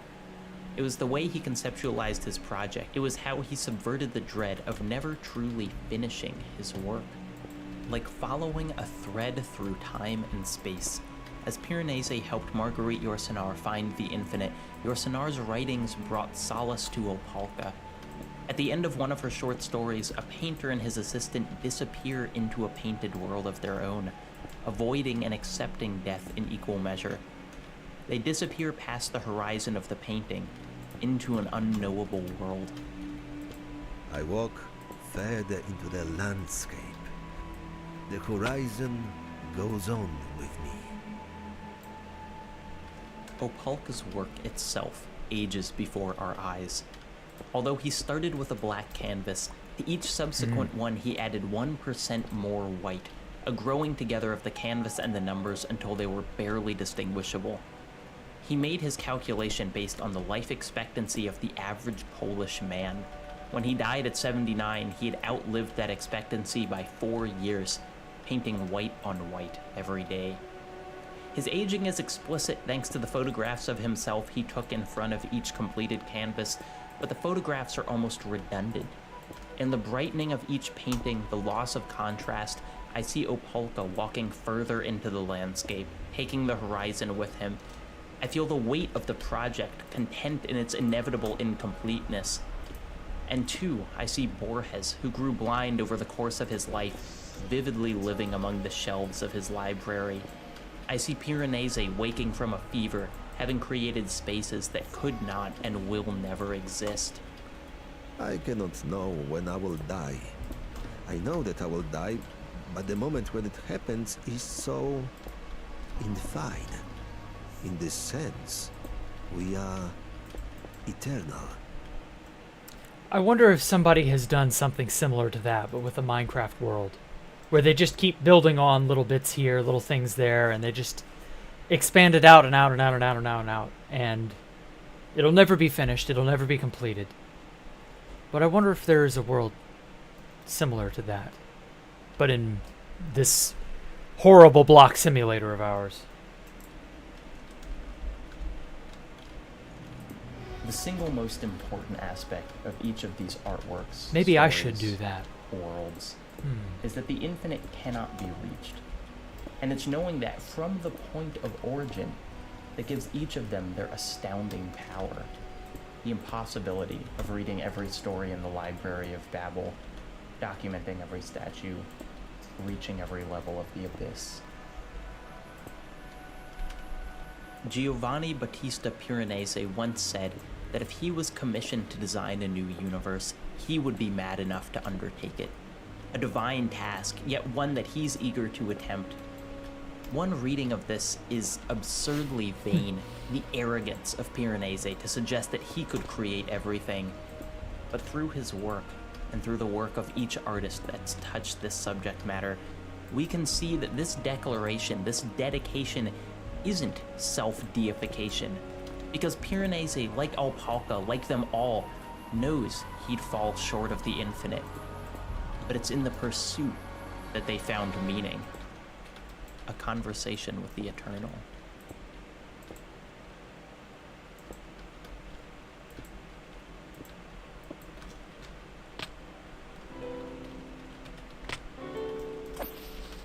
I really value my ability to talk about whatever I want on this channel. I just talked about infinity for 20 minutes. That wasn't driven by like analytics or market research. It was just something I wanted to do. And if you like trusting creators to come up with new and interesting topics to talk about, the Nebula is kind of the place to be, dude. Nebula is a streaming service made by and for people doing stuff like this. It's got no ads, it's got no toxic algorithms. What it does have is cool people talking about smart stuff. Oh, yeah, okay. Well, if this is just the remaining, buy Nebula, subscribe, etc., yeah, okay, cool. But yeah, wow. Ooh. That is something. Well, like I said, not bad. I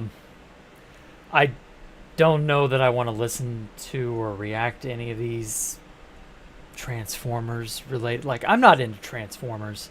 I'm not gonna lie. I know these are a parody, and it's using like footage from. All right. Hold on. It's what these are somewhat old. It's a, holy shit, 13 years old. Wow. All right, grab. This is back from when YouTube was genuinely good. But, I don't know. I don't really, like, care about the Transformers. It's hard to, like, describe my feelings on that. I'm just not... I ain't into it. Sorry. It's just not my jam. But, oh well. Maybe some other time, Top Hat. But yeah, that was some interesting stuff. Shape of Infinity, especially. I knew that one would be probably a little bit too much for some people. Yeah. Secure the username Housemaster on Discord. Good. Good for you, Gibson. I'm glad you got that. That shit's too funny. But yeah. No, how dare you? Oh. Jack, say me? Ooh, no, I will not. I will not be saying something so silly. But at any rate, yeah. Jack, your cat, how lonely? Well, whatever. I'm not quite sure what you're asking for, but yeah. Hey, QB, how are you? So yeah, it was an interesting dive into things. I don't feel like most people are necessarily interested in that sort of thing. Like, most people probably don't get it, and so they'll immediately throw it away. Sort of like I did with the Transformers. You know, fair enough. I'm just not... I don't know how to put it. I'm just not into stuff that doesn't engage me or make me think, you know? Like, way back in the day, there were these parody type videos of so many differing, I mean, just pretty much any subject under the sun. And they were fine for when I was, you know, into that. But nowadays, I don't know. It just doesn't tickle my fancy. You know what I mean? There just isn't any value, in my opinion, in like that Transformers parody, for example. It just doesn't... I guess I've become too intellectual. I don't know. I want something that, like, challenges me on a level that I've never been challenged before. If that makes any sense. I don't know. Maybe I'm too head up my own ass in that regard. But, like, I can kind of see why those guys in Shape of Infinity, why they would try to undertake something like that. It's a monumentous impossibility that nobody is convinced they can succeed at, but you try anyway because it's fun, or it's interesting, or it's dynamic, or it's, you know, something like that. And yeah, I see a reason to bother. So I don't know, maybe I'll keep doing this hardcore thing forever and ever and ever. Hard to say.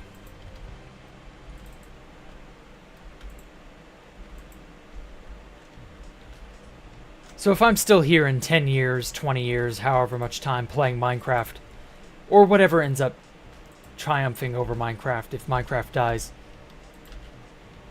then maybe that's what I'm trying to achieve, is making some absurdly large pseudo-infinite world. Maybe. Just maybe. We'll have to see.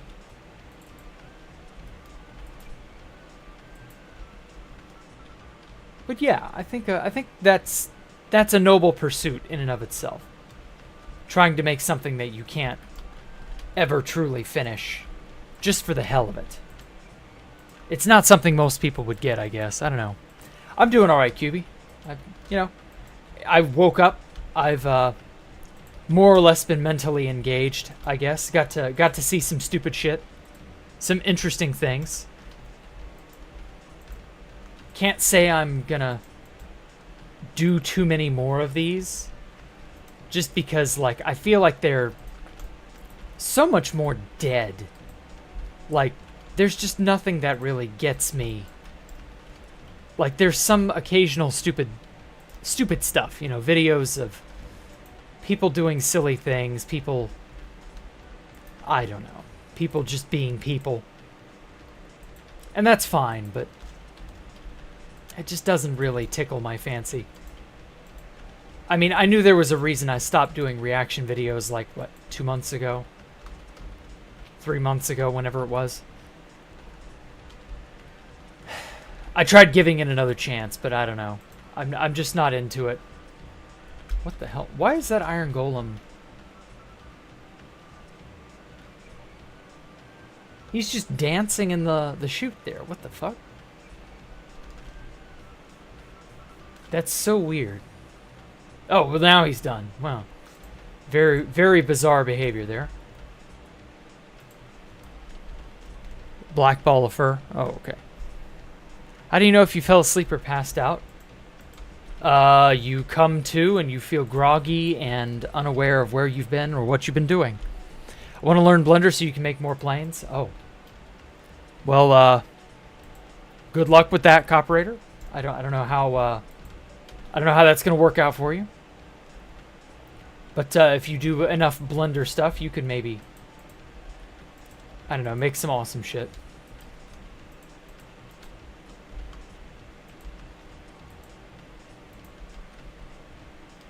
I feel like just relaxing today.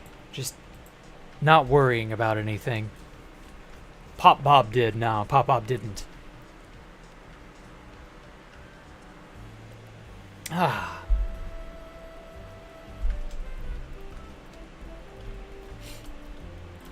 Every time I see a Pop Bob comment by Ta, I'm wondering what exactly the context is. Because many times I'm just sort of like getting to it after the fact. I don't really understand Ta's performance art. But it's an interesting performance art. Pop Bob this, Pop Bob that. I gotta wonder, is there anything more? Or is it just Pop Bob 24/7? The all Pop Bob network. Have I ever played Balloons? No, I've never played Balloons. I have no interest in playing it.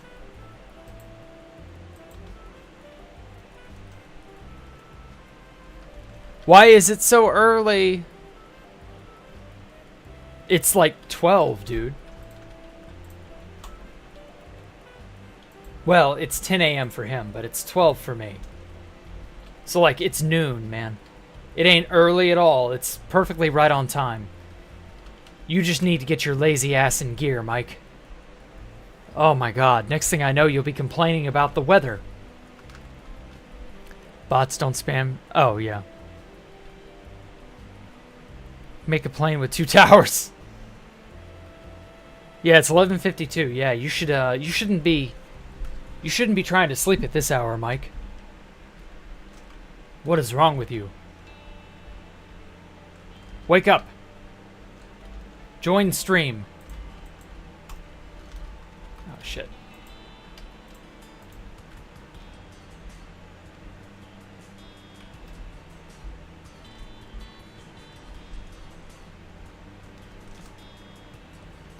Yeah, I dropped some slab down here. I gotta fetch them.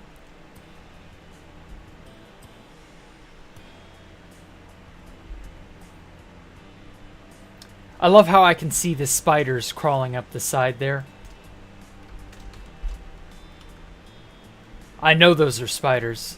That's their hitbox. Well, shit. I thought I dropped slabs down here somewhere.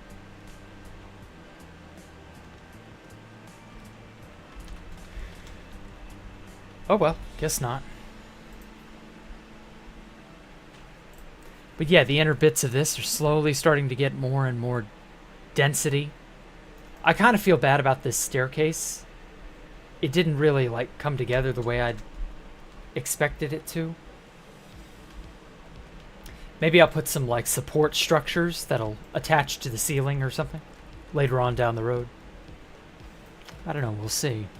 I kind of like that it's sort of wispy and that the stair just sort of, they just hang in space, you know?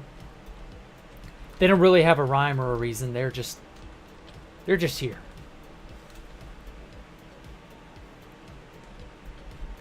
Makes it feel special.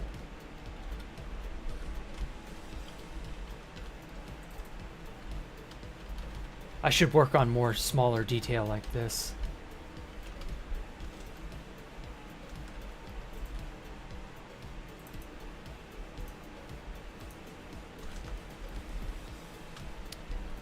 Handing my personal torch. Burn it for you. What now? Oh yeah, wake up. You have a city to burn. Yes. He loves other people suffering. Who does? Cat is meowing at you. That's what he does when you have a seizure or pass out. I think you're just tired, dude. You woke up early to watch me, and I appreciate that. But, like, don't neglect your health, Gold Moon. I think you just need a break, man. Just rest. Don't worry so much about it. Let the world just pass you by. It's all right.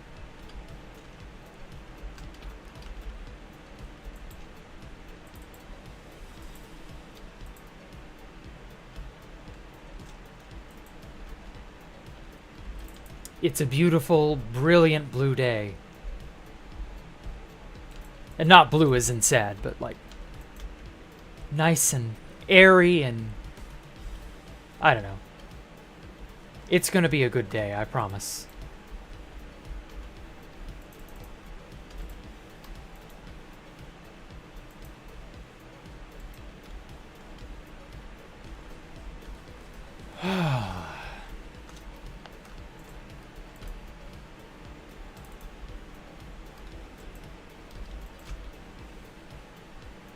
I'm gonna need to make more diorite slabs here eventually.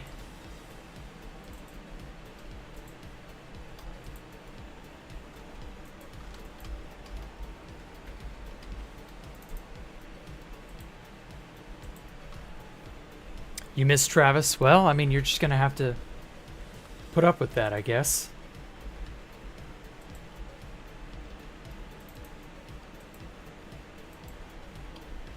Nice and bright, not gloomy. Exactly, Nathan, exactly.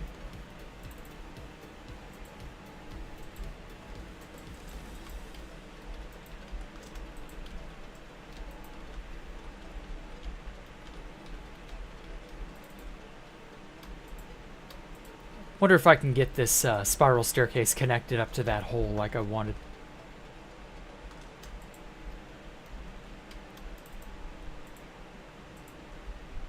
And by that I mean if I can do it today or not. You know what? Actually, now that I'm thinking about it, there is one thing. So I've spent time watching all these other videos, other people's stuff.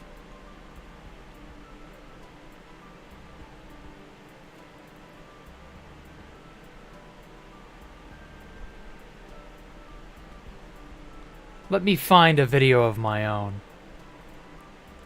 I'm gonna subject you guys to my shit. Uh-huh. Yeah. Let me find a good one.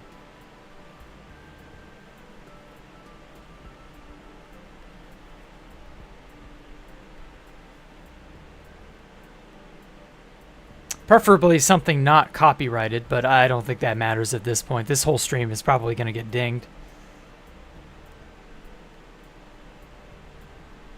Oh yeah, this is a good one. It's perfect size.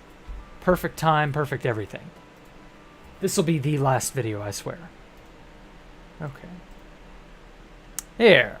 4K. Cat Cafe in Japan, a diorama restaurant. Giant cats in Osaka.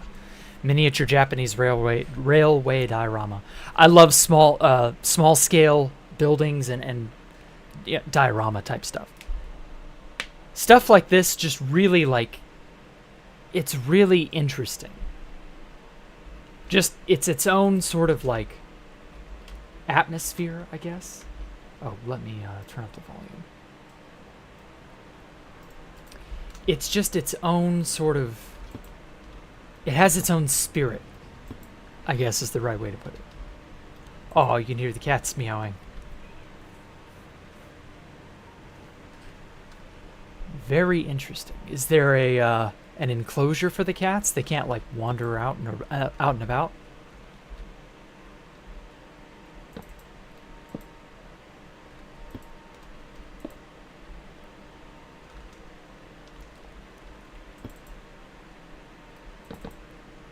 How do they not like ruin all of this?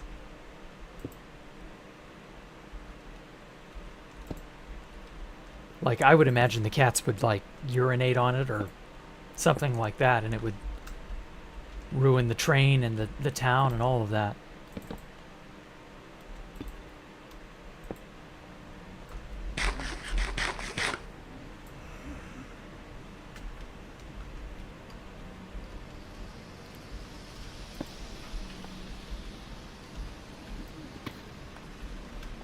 Good thing I'm not a train autist.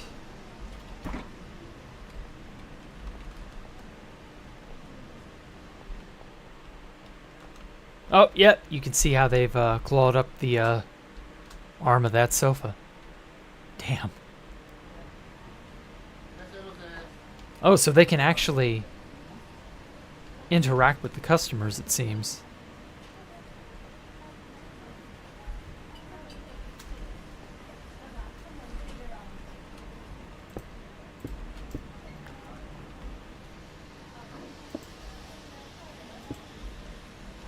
Wonder what the cats think about the electric trains.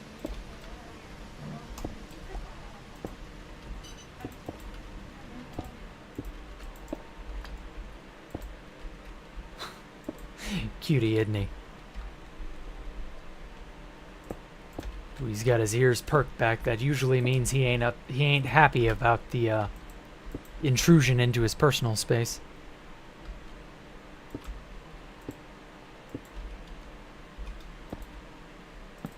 I don't get how people have made their cats wear a collar. My cats always slipped out of their collars.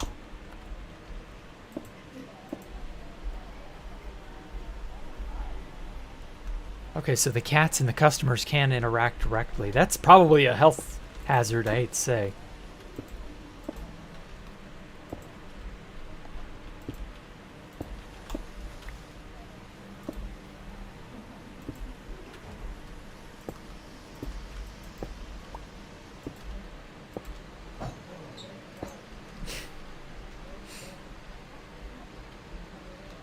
Yeah, unfortunately, these aren't young cats, so, like, you can tell they're just so used to there being moving little electrical boxes here and there, and they don't really pay them any mind.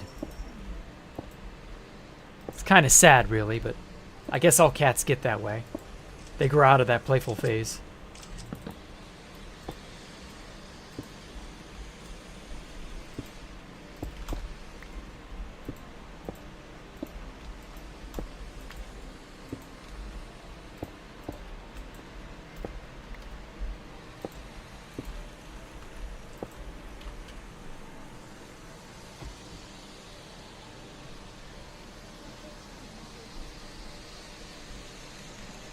Yeah, wow, he couldn't care less about that train.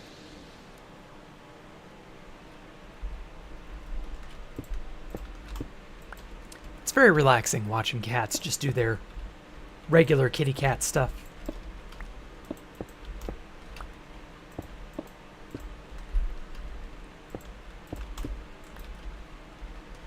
Aw. Just look at him. He's just so happy, so content.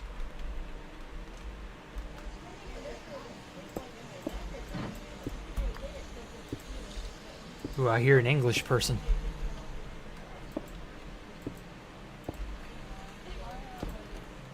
Oh! Caught it! He was just waiting for the right moment to pounce. But now that it's off the track, it's dead.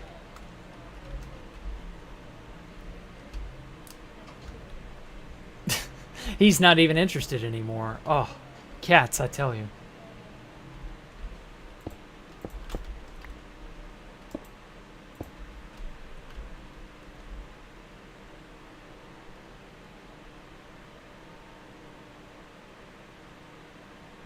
Oh. Surely they do like maintenance and stuff on the railways and the houses and all the little bits and bobs. Do you think they keep them in a kennel there at the cafe, or do they take them home?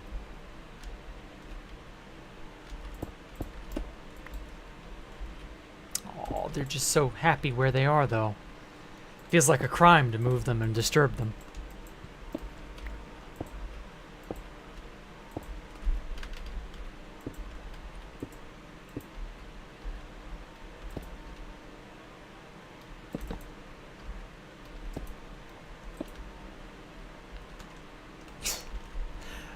I've only ever seen my cat sleep outstretched like that once.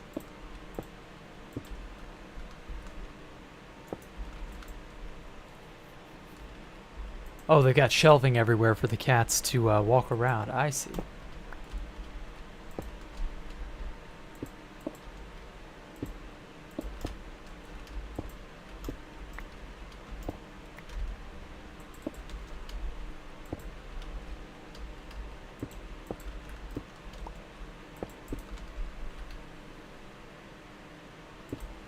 Oh.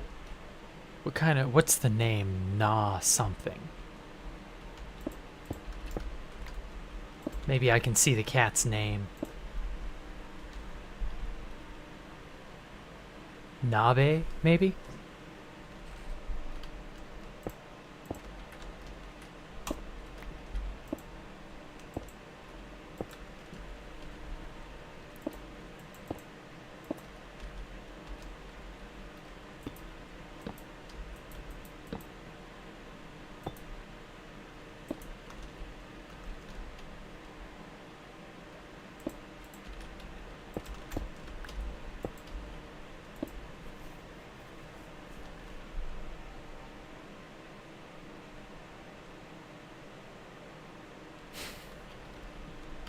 Yeah, you can tell they're well fed, well taken care of.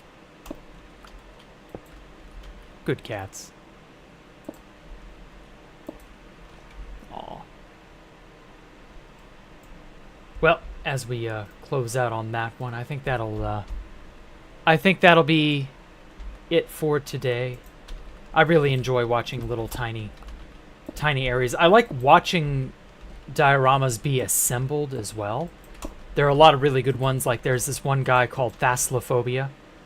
Thassalophobia makes like dark, deep, you know, like forlorn, abandoned type areas with like sea monsters dwelling in them. But in diorama form. He makes just odd stuff like that. It's so good. There's a large sort of indie community in the Japanese side of the world that has just nothing but makers of all kinds. They're people who assemble things from resins, people who use literal cardboard, and they'll carve it into like whatever shape it is they want. And then they'll just make something from an anime or make something cool or something from a video game, like a sword, a replica prop sword, or something like that. Like, so much of that is out there. Like, there are a lot of really talented people who can just create pretty much anything that comes to their imaginations on YouTube. So yeah, I highly recommend Thassalophobia for more diorama type stuff, though his is more of a process. I think he made the pool rooms and some other stuff like that. Didn't that actually happen? A woman died and her cats ate her? Ooh, yeah. Well, that's because cats are carnivores.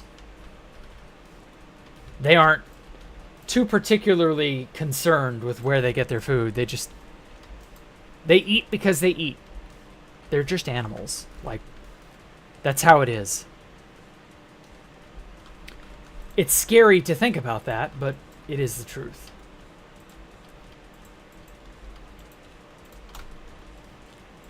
Everybody would like to think that, well, my cat wouldn't eat my face if I died suddenly, but if you were locked in a little room and all your cat had was your body, Yeah, kitty cat wouldn't think twice about eating you. You'd be dead anyway, so it's not like it matters. That's cool. It is pretty cool. Cats are very metal that way. But like I said, they're just animals. They're not concerned with the morals of something or the appearances of something. They'll just do whatever they do. Your cat would, Nathan? Yes, exactly. So would mine. Okay. Let me throw that in here. I'm pretty sure... Yeah. I've got some spare bits for all of this. Cyan terracotta. I've got to use more cyan terracotta. Once I've connected up that area, I might have this staircase go farther past. Like through this little triangular piece that juts out. Ooh. I failed. And then I'll have it go up to like... I don't know, I'll have the staircase come out through here. And it'll go up to a higher point on the overall tower. We'll see. But yeah, I got a decent amount of stuff finished.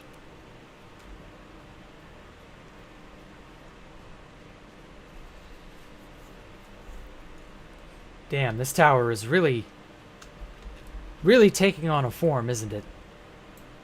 You can't see the glass too well from here, but there is a glassed-in partial cylinder on that back wall. And then I've got to do something for the inner portion here to light it up to where it's not like lit up with torches. I don't know, something like that. I don't want mobs spawning in there. And then what else? I got some of that red nether brick detailing like I wanted.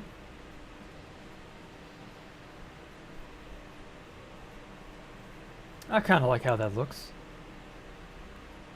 I feel like it needs something more in the inside area, though. Instead of just an outline like this. I don't know, we'll see.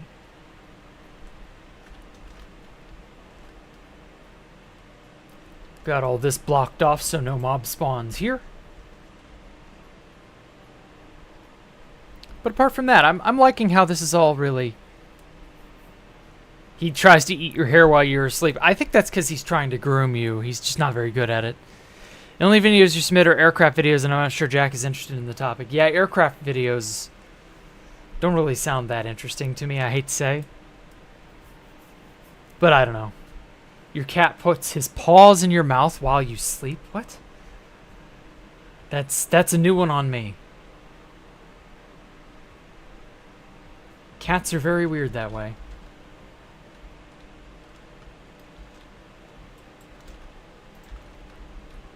Okay, I'm gonna buy a little bit more diorite, and hopefully that will satisfy what I need for that staircase. I'm very happy villagers will just sell this stuff to you.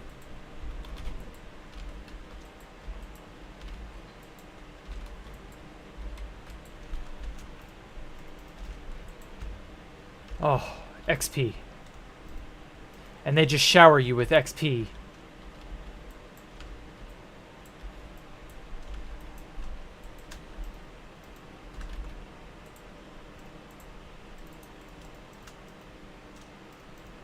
know what? There we go.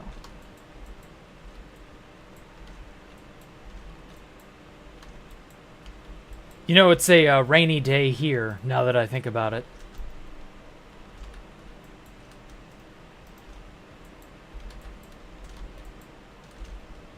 It's been raining since, like, the middle of yesterday around here.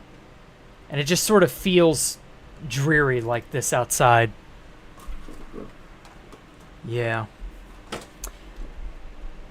I wish there was, like, an item that would prolong the weather in survival mode.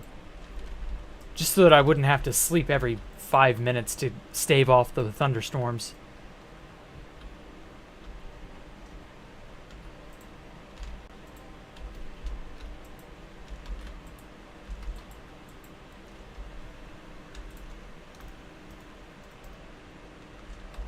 There we go.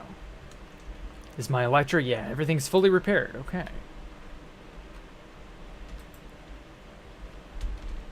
I think that'll work. All I need is to, shit.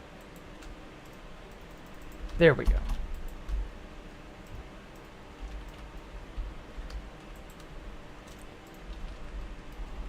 Now all I need to do is just cut up some of these for slabs, and I think that'll connect up these two areas. Wow, that is a lot deeper a staircase than I was expecting. Also, I need polished deep slate.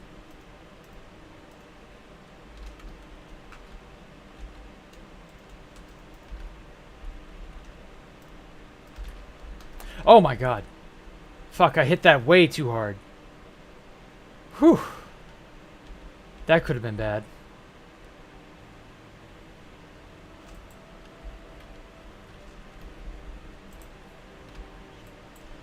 Oh man, that was an almost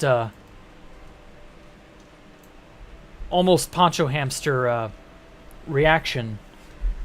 Or he always manages to show up right as I pop a totem for some reason. If I end up popping a totem. He has like impeccable timing in that regard. Okay, deep slate. I don't think I have any more spare deep slate. Shit.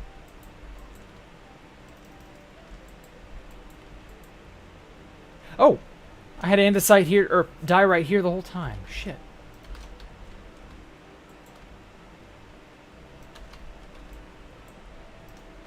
Well, that's good.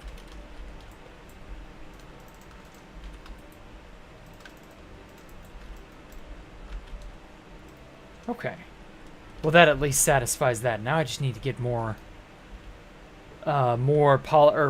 cobbled deep slate in order to make some polished deep slate. I wish you could convert the regular deep slate into a polished block of some kind, instead of having it be stuck as deep slate.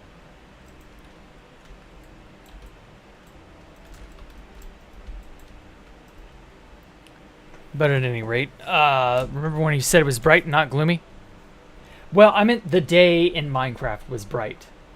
And that I was trying to keep a happier attitude, I guess, is the right way to think of it. But no, in real life it is actually quite gloomy and rainy right now. That's why I was trying to stave that off. I was like, no, it's not that bad. But that was really more of just a lie to myself than anything else. Oh well. Nobody's perfect. The lies we tell ourselves are the most dangerous. You're to Mexican god hoop jupe, I'm Pancho to pop what? Mike, have you considered making sense? Like when you speak? Has that idea crossed your mind? Just not saying stupid shit? Please? I get you're trying to like parody him or something, but like what the fuck? I missed the first one. Jack, no, how could you dare pop a totem? What, that? Talk about nerd shit. Well, I did see a video in my recommended by Sabina Hassenfeld about is infinity real? And I've not yet seen it, so I don't quite know what angle she's going to attack the question from. But I'm just going to say that infinity is predominantly a conceptual existence, not a physical existence. So, like, no, there is no physical correspondent to infinity. You'll never find a physical thing that is infinite. So, like, as a result, infinity is, like, only usable with ideas and numbers and concepts. It's not really something you can hold in your hand, for obvious reasons. I think that's kind of intuitive for a lot of people. Infinity is not something you can manifest physically. But like that doesn't stop people from trying, I guess. Sort of like that that video I just watched, Shape of Infinity, the man who was painting numbers, for example. Like, you could try for hundreds of years and get thousands of times farther than that one guy did, and it would still not really add up to anything, because infinity is, well, infinite. It's hard to really put... Like I said, the best way I can describe it is that it is a conceptual thing only, and that only parts of something physical can manifest infinitely. Or rather, infinity can only partially manifest. That's what I mean. But I don't know if that's the angle Sabine Hassenfeld's video tackles it from. I also just finished watching before stream. There was a video on complex numbers and how they're useful for expressing certain quantum mechanical principles. And I didn't actually know that that's what complex numbers were used for. But insofar as a mathematical use or a mathematical device, they're pretty useful. They get the job done. Complex and imaginary numbers. That's what that was. What the?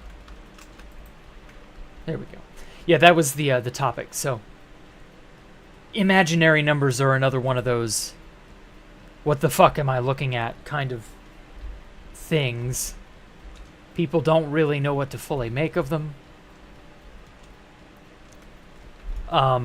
Incidentally, they were originally proposed to be considered... What was it? They weren't going to be called imaginary. They were going to be called, like... No, not vertical. Rotated? Rotational? Rotational numbers?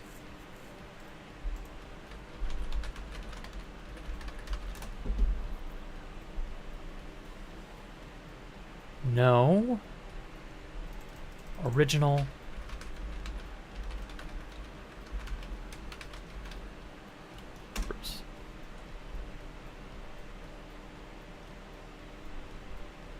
They were going to be called something else.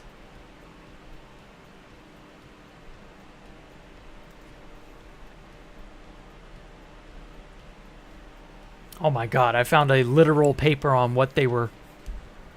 Jeez.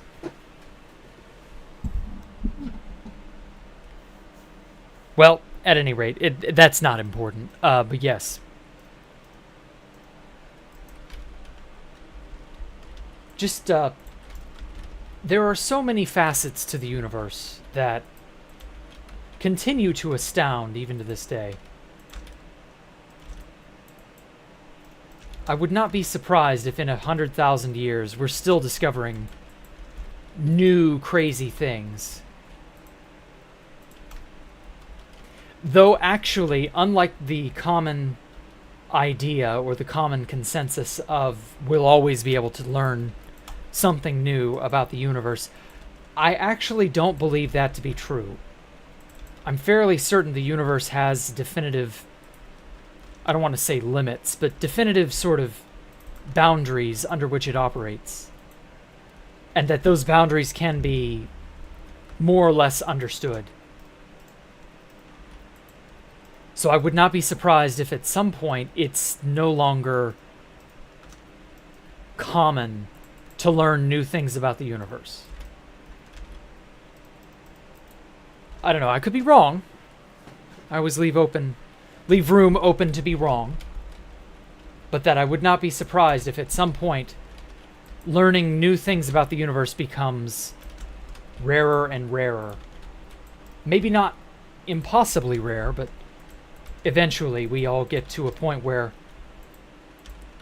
80 to 90% is understood, and it's finding that last little remaining 20 or so percent. That becomes like the holy grail of this or that field. 2, 3, 4, 5. Okay, cool. But I don't know. I could be wrong. Maybe the universe is infinitely complex, although I doubt it. I doubt it because the universe exists definitively. If it were infinitely complex, then it couldn't exist definitively. Because for infinity to arise, you must lose all definition, all variable, all limit. For something to be limited, it must operate under restriction. And therefore, there have to be limits or an end to that restriction. Without which you have a true infinity. So I don't know. Oh, hey, COVID chat. Negative numbers? What now? This Earth math is easy. They haven't even discovered the number before 0 yet. What? Yes, we have. A thing doesn't have to be something you can hold, though. The universe is infinite and not a location or a... Well, see, that's the thing. We aren't sure that the universe is infinite. And there are some pretty good arguments for it not being infinite. But we don't know for sure yet. So, we'll see. What is that a reference to, Mike? This Earth math is easy. I know there was a time before negative numbers when people didn't understand what that was or didn't fully embrace the idea. But those times aren't now.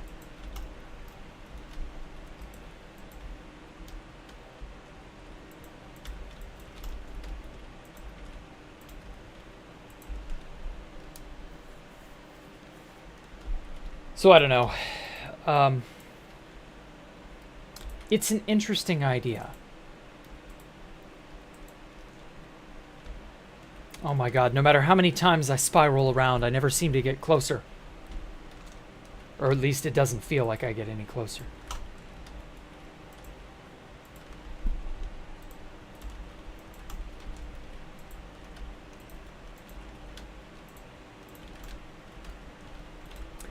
Jacktherippa, the Mad Architect. Ooh. Impossible walls and doors and halls and floors. Ever greater and ever larger. Oh, it's... I should probably actually sleep. Pass away the stupid rain.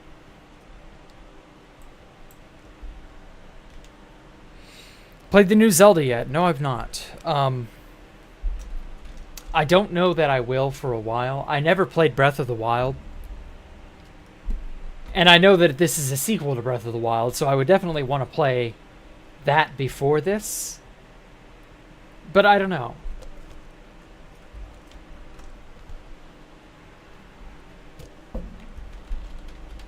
Nintendo seems to have hit upon a winning formula with Breath of the Wild and Tears of the Kingdom and so on.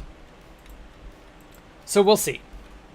Me personally, I'm not sure how I like it. I feel like a Zelda game should probably be more traditionally constricted. But I don't know. We'll see. It may not matter.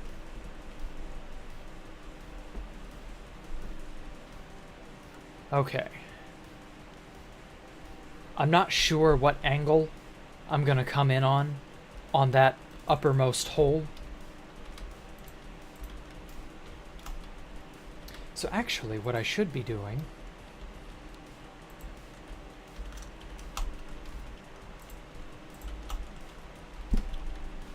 Shoot, 3, 4, 5.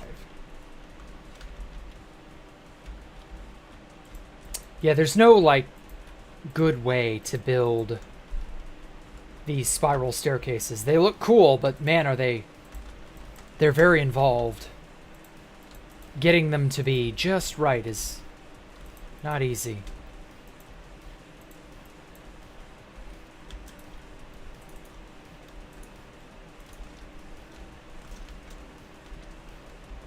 Ow. I broke my feet. Well, not really. I nearly popped a totem earlier, though. I'm very glad I have these things. I don't know. I feel like not having the safety net there, it just doesn't It doesn't sit well with me. I'm really quite lucky I lasted as long as I did before totems entered into my life.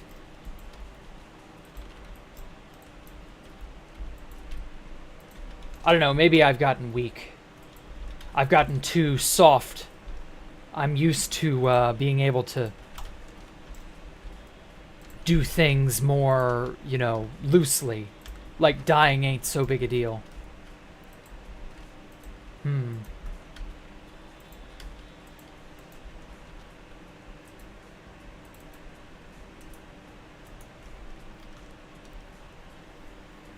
Yeah, you know, I don't even got a Switch yet, so I'm buying Breath of the Wild and the new one at the same time. Okay. You're gonna play them both back to back? Or both simultaneously?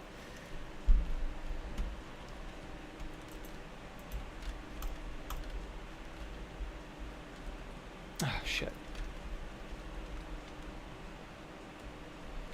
Yeah, that fell all the way down there. I hate that.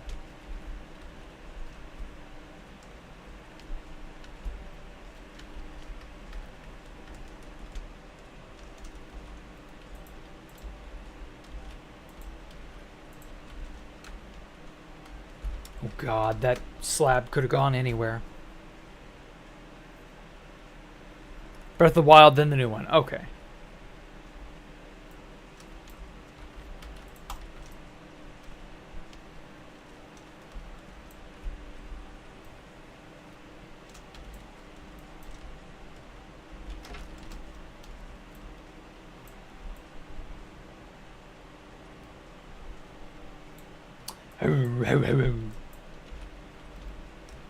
Fuck. Didn't they, surely one of them fell down here somewhere.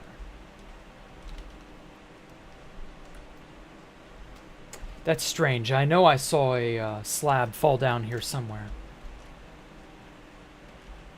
Fuck.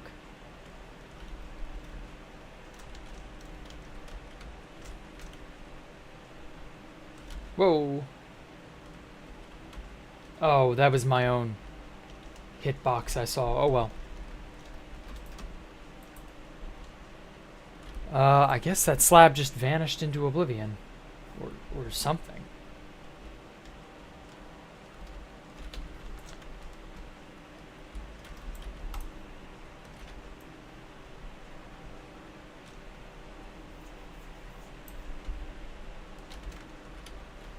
Very, very annoying when that happens.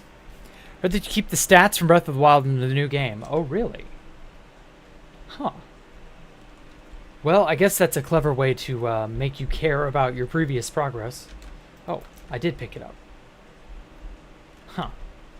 When did I pick up that extra slab?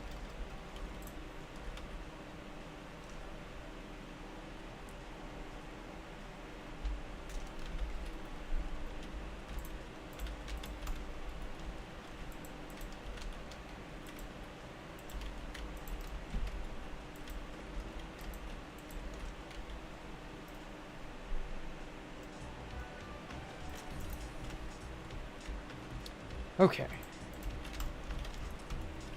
I'm going to try connecting that up to there very quickly. And then I think that's where I will end the stream. Oh, shit.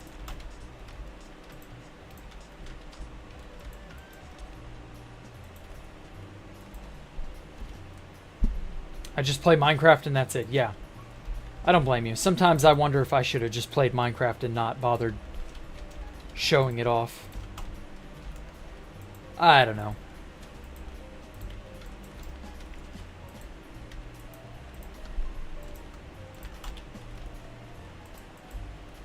Three,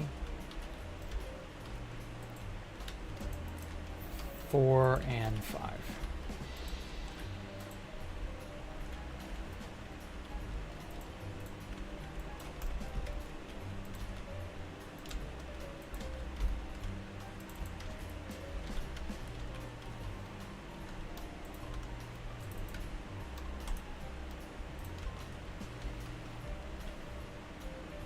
We're getting close though. I can feel it.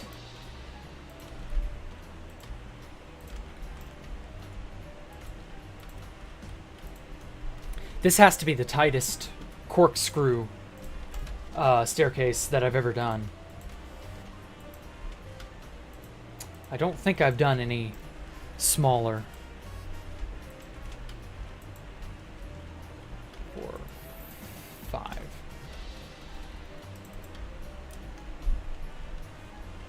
Easy way to get burned out quick? Yeah, it is. I've already experienced burnout with some of the stuff I've been doing.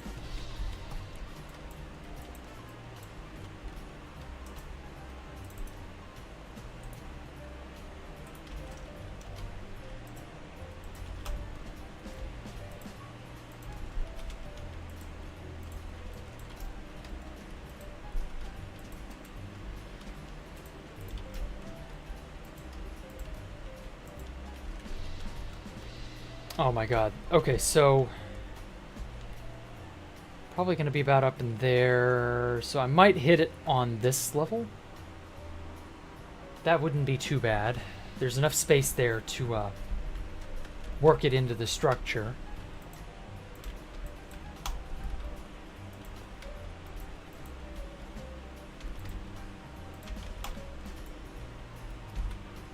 So we'll see if it ends up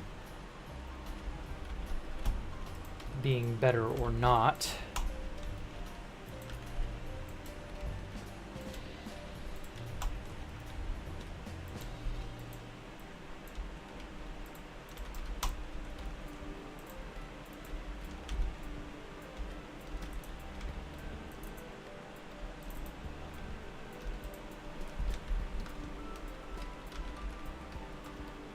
So I tried to originally make it fit within this hole, so that way it wouldn't matter where I came out at.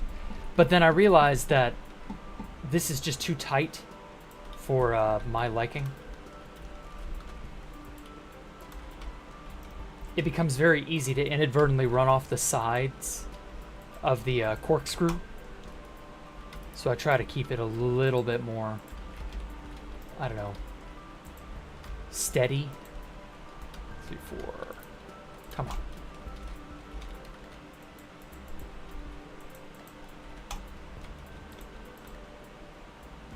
Oh, damn it. That dropped down there somewhere.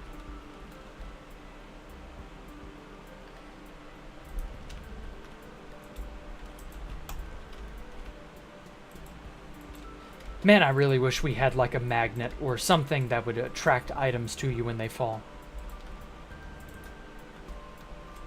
Just something to keep me from having to dive down there every 5 minutes to get shit that falls off me.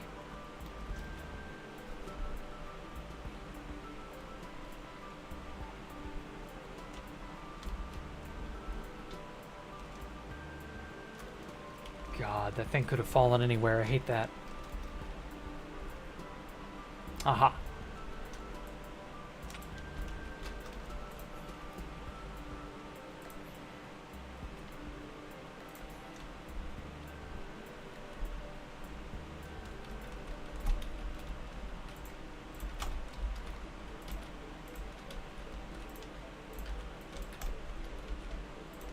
Okay. Almost there. Oh, it's within spitting distance. I can feel it. I just gotta get a little bit farther. Need to do stuff today? Okay. Well, enjoy doing stuff, Gold Moon.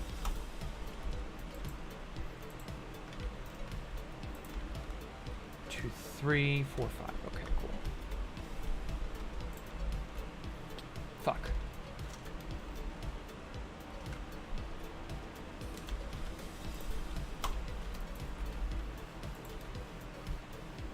Oh, wait. Oh, shit. Wrong spot.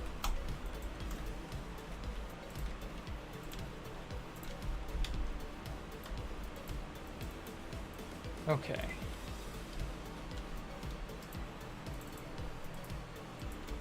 Ah. Perfect. Ow. Okay. So I'm looking at somewhere. Actually, it might be on the opposite side. I don't know. I've never been good at predicting where these structures will connect up. So we'll see. You have no choice? Yeah, that's okay. Yeah. Sure.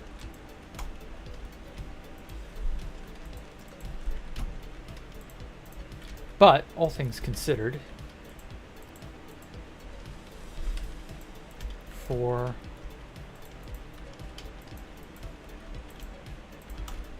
5.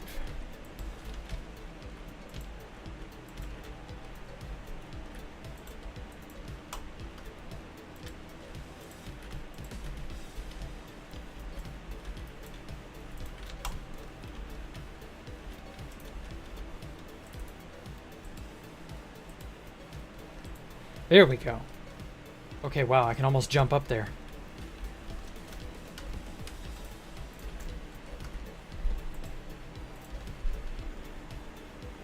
Okay, no, it's probably going to connect up in that segment.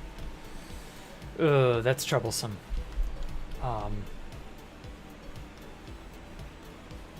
Actually, wait.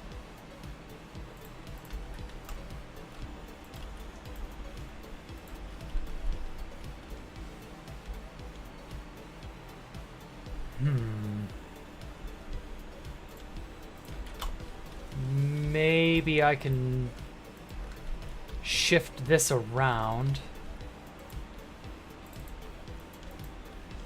Break the symmetry.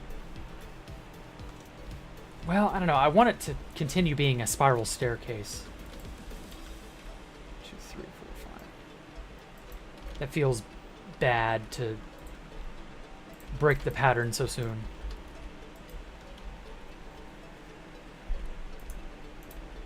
2, 3, 4, 5.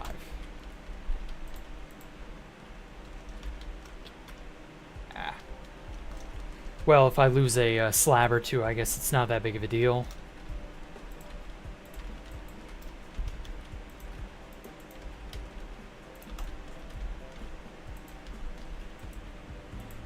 Okay.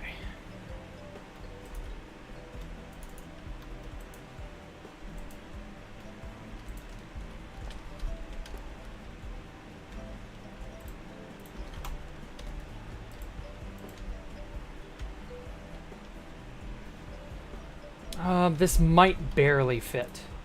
We'll see.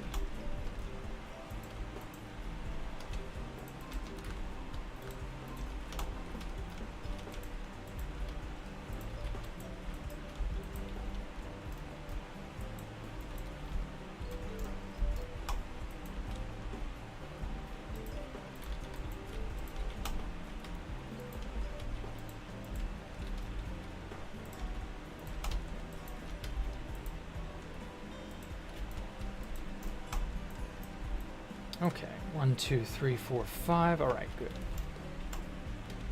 I think this will just barely work.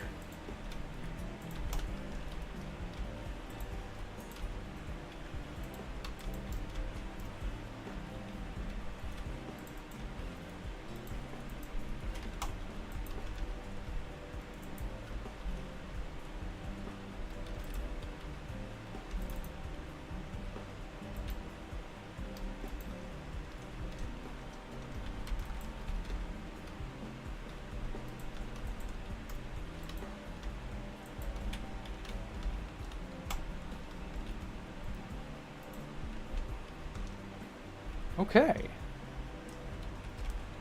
Yeah, that just barely works.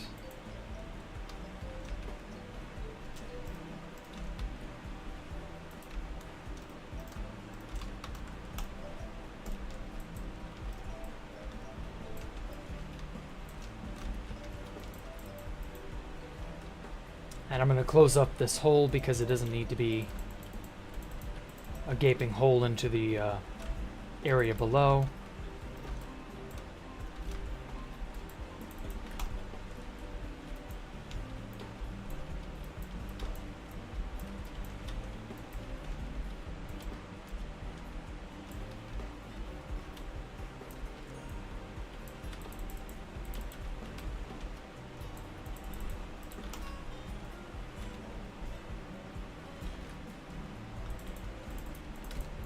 And there we go.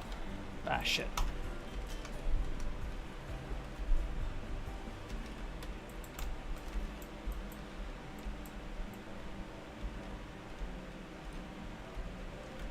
Okay. Yeah, I'm happy with this. Turned out far better than I was expecting. I might install a door of some kind on this too at some point. We'll have to see. Pretty good. Yeah, we got a giant staircase that leads up to it.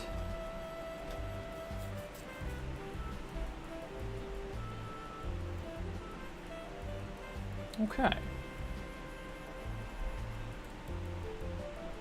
More or less how I pictured. Though this bottom section down here is probably in need of some cleaning up. Because, looks a little bit jank. I'm not going to lie, how it just sort of deflects on off. But it does lead up like I'd originally planned, up to this topmost level. This upper area here. Where there's just kind of nothing but empty, flat, open area. I gotta put something on this floor. At some point. And I'm thinking I might know what that'll be.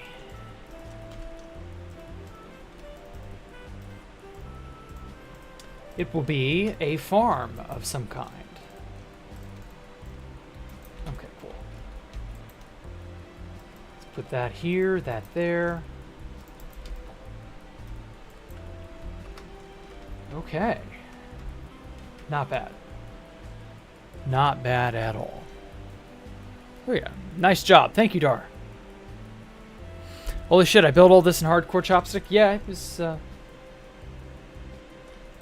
it's been an eventful year and some change. Year and a half, I think.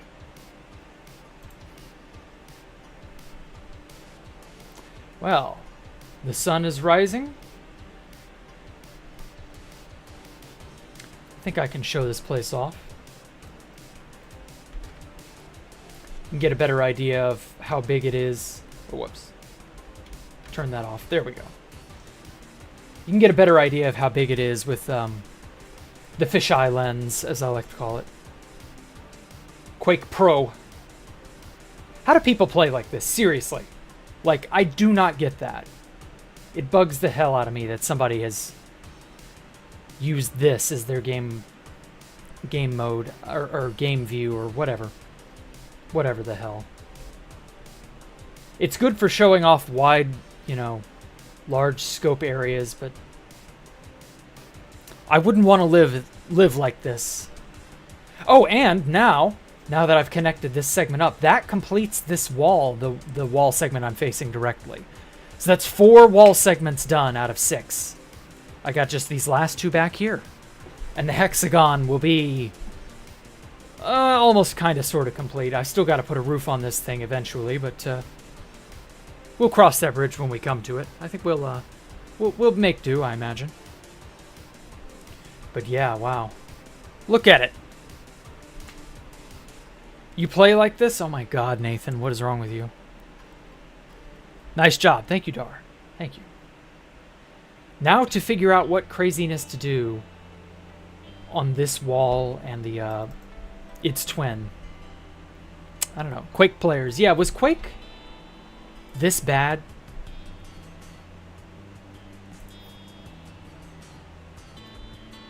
I mean, I guess. I don't know. I never played Quake, so I couldn't really, like, couldn't attest to just how bad it is. But oh well. At any rate, everybody, thank y'all so much for coming out and giving me a moment of your time. I really appreciate it. This place has been, it's been growing on me, needless to say. And well, I'm quite happy with the direction it's going in. Hopefully I can continue the madness of my architecture. Ooh. And maybe just like that, oh god, what was the name of that dude? We just watched it in that one video. It was, Shape of Infinity. What was the name of that one? Perlis something? Paglasconi?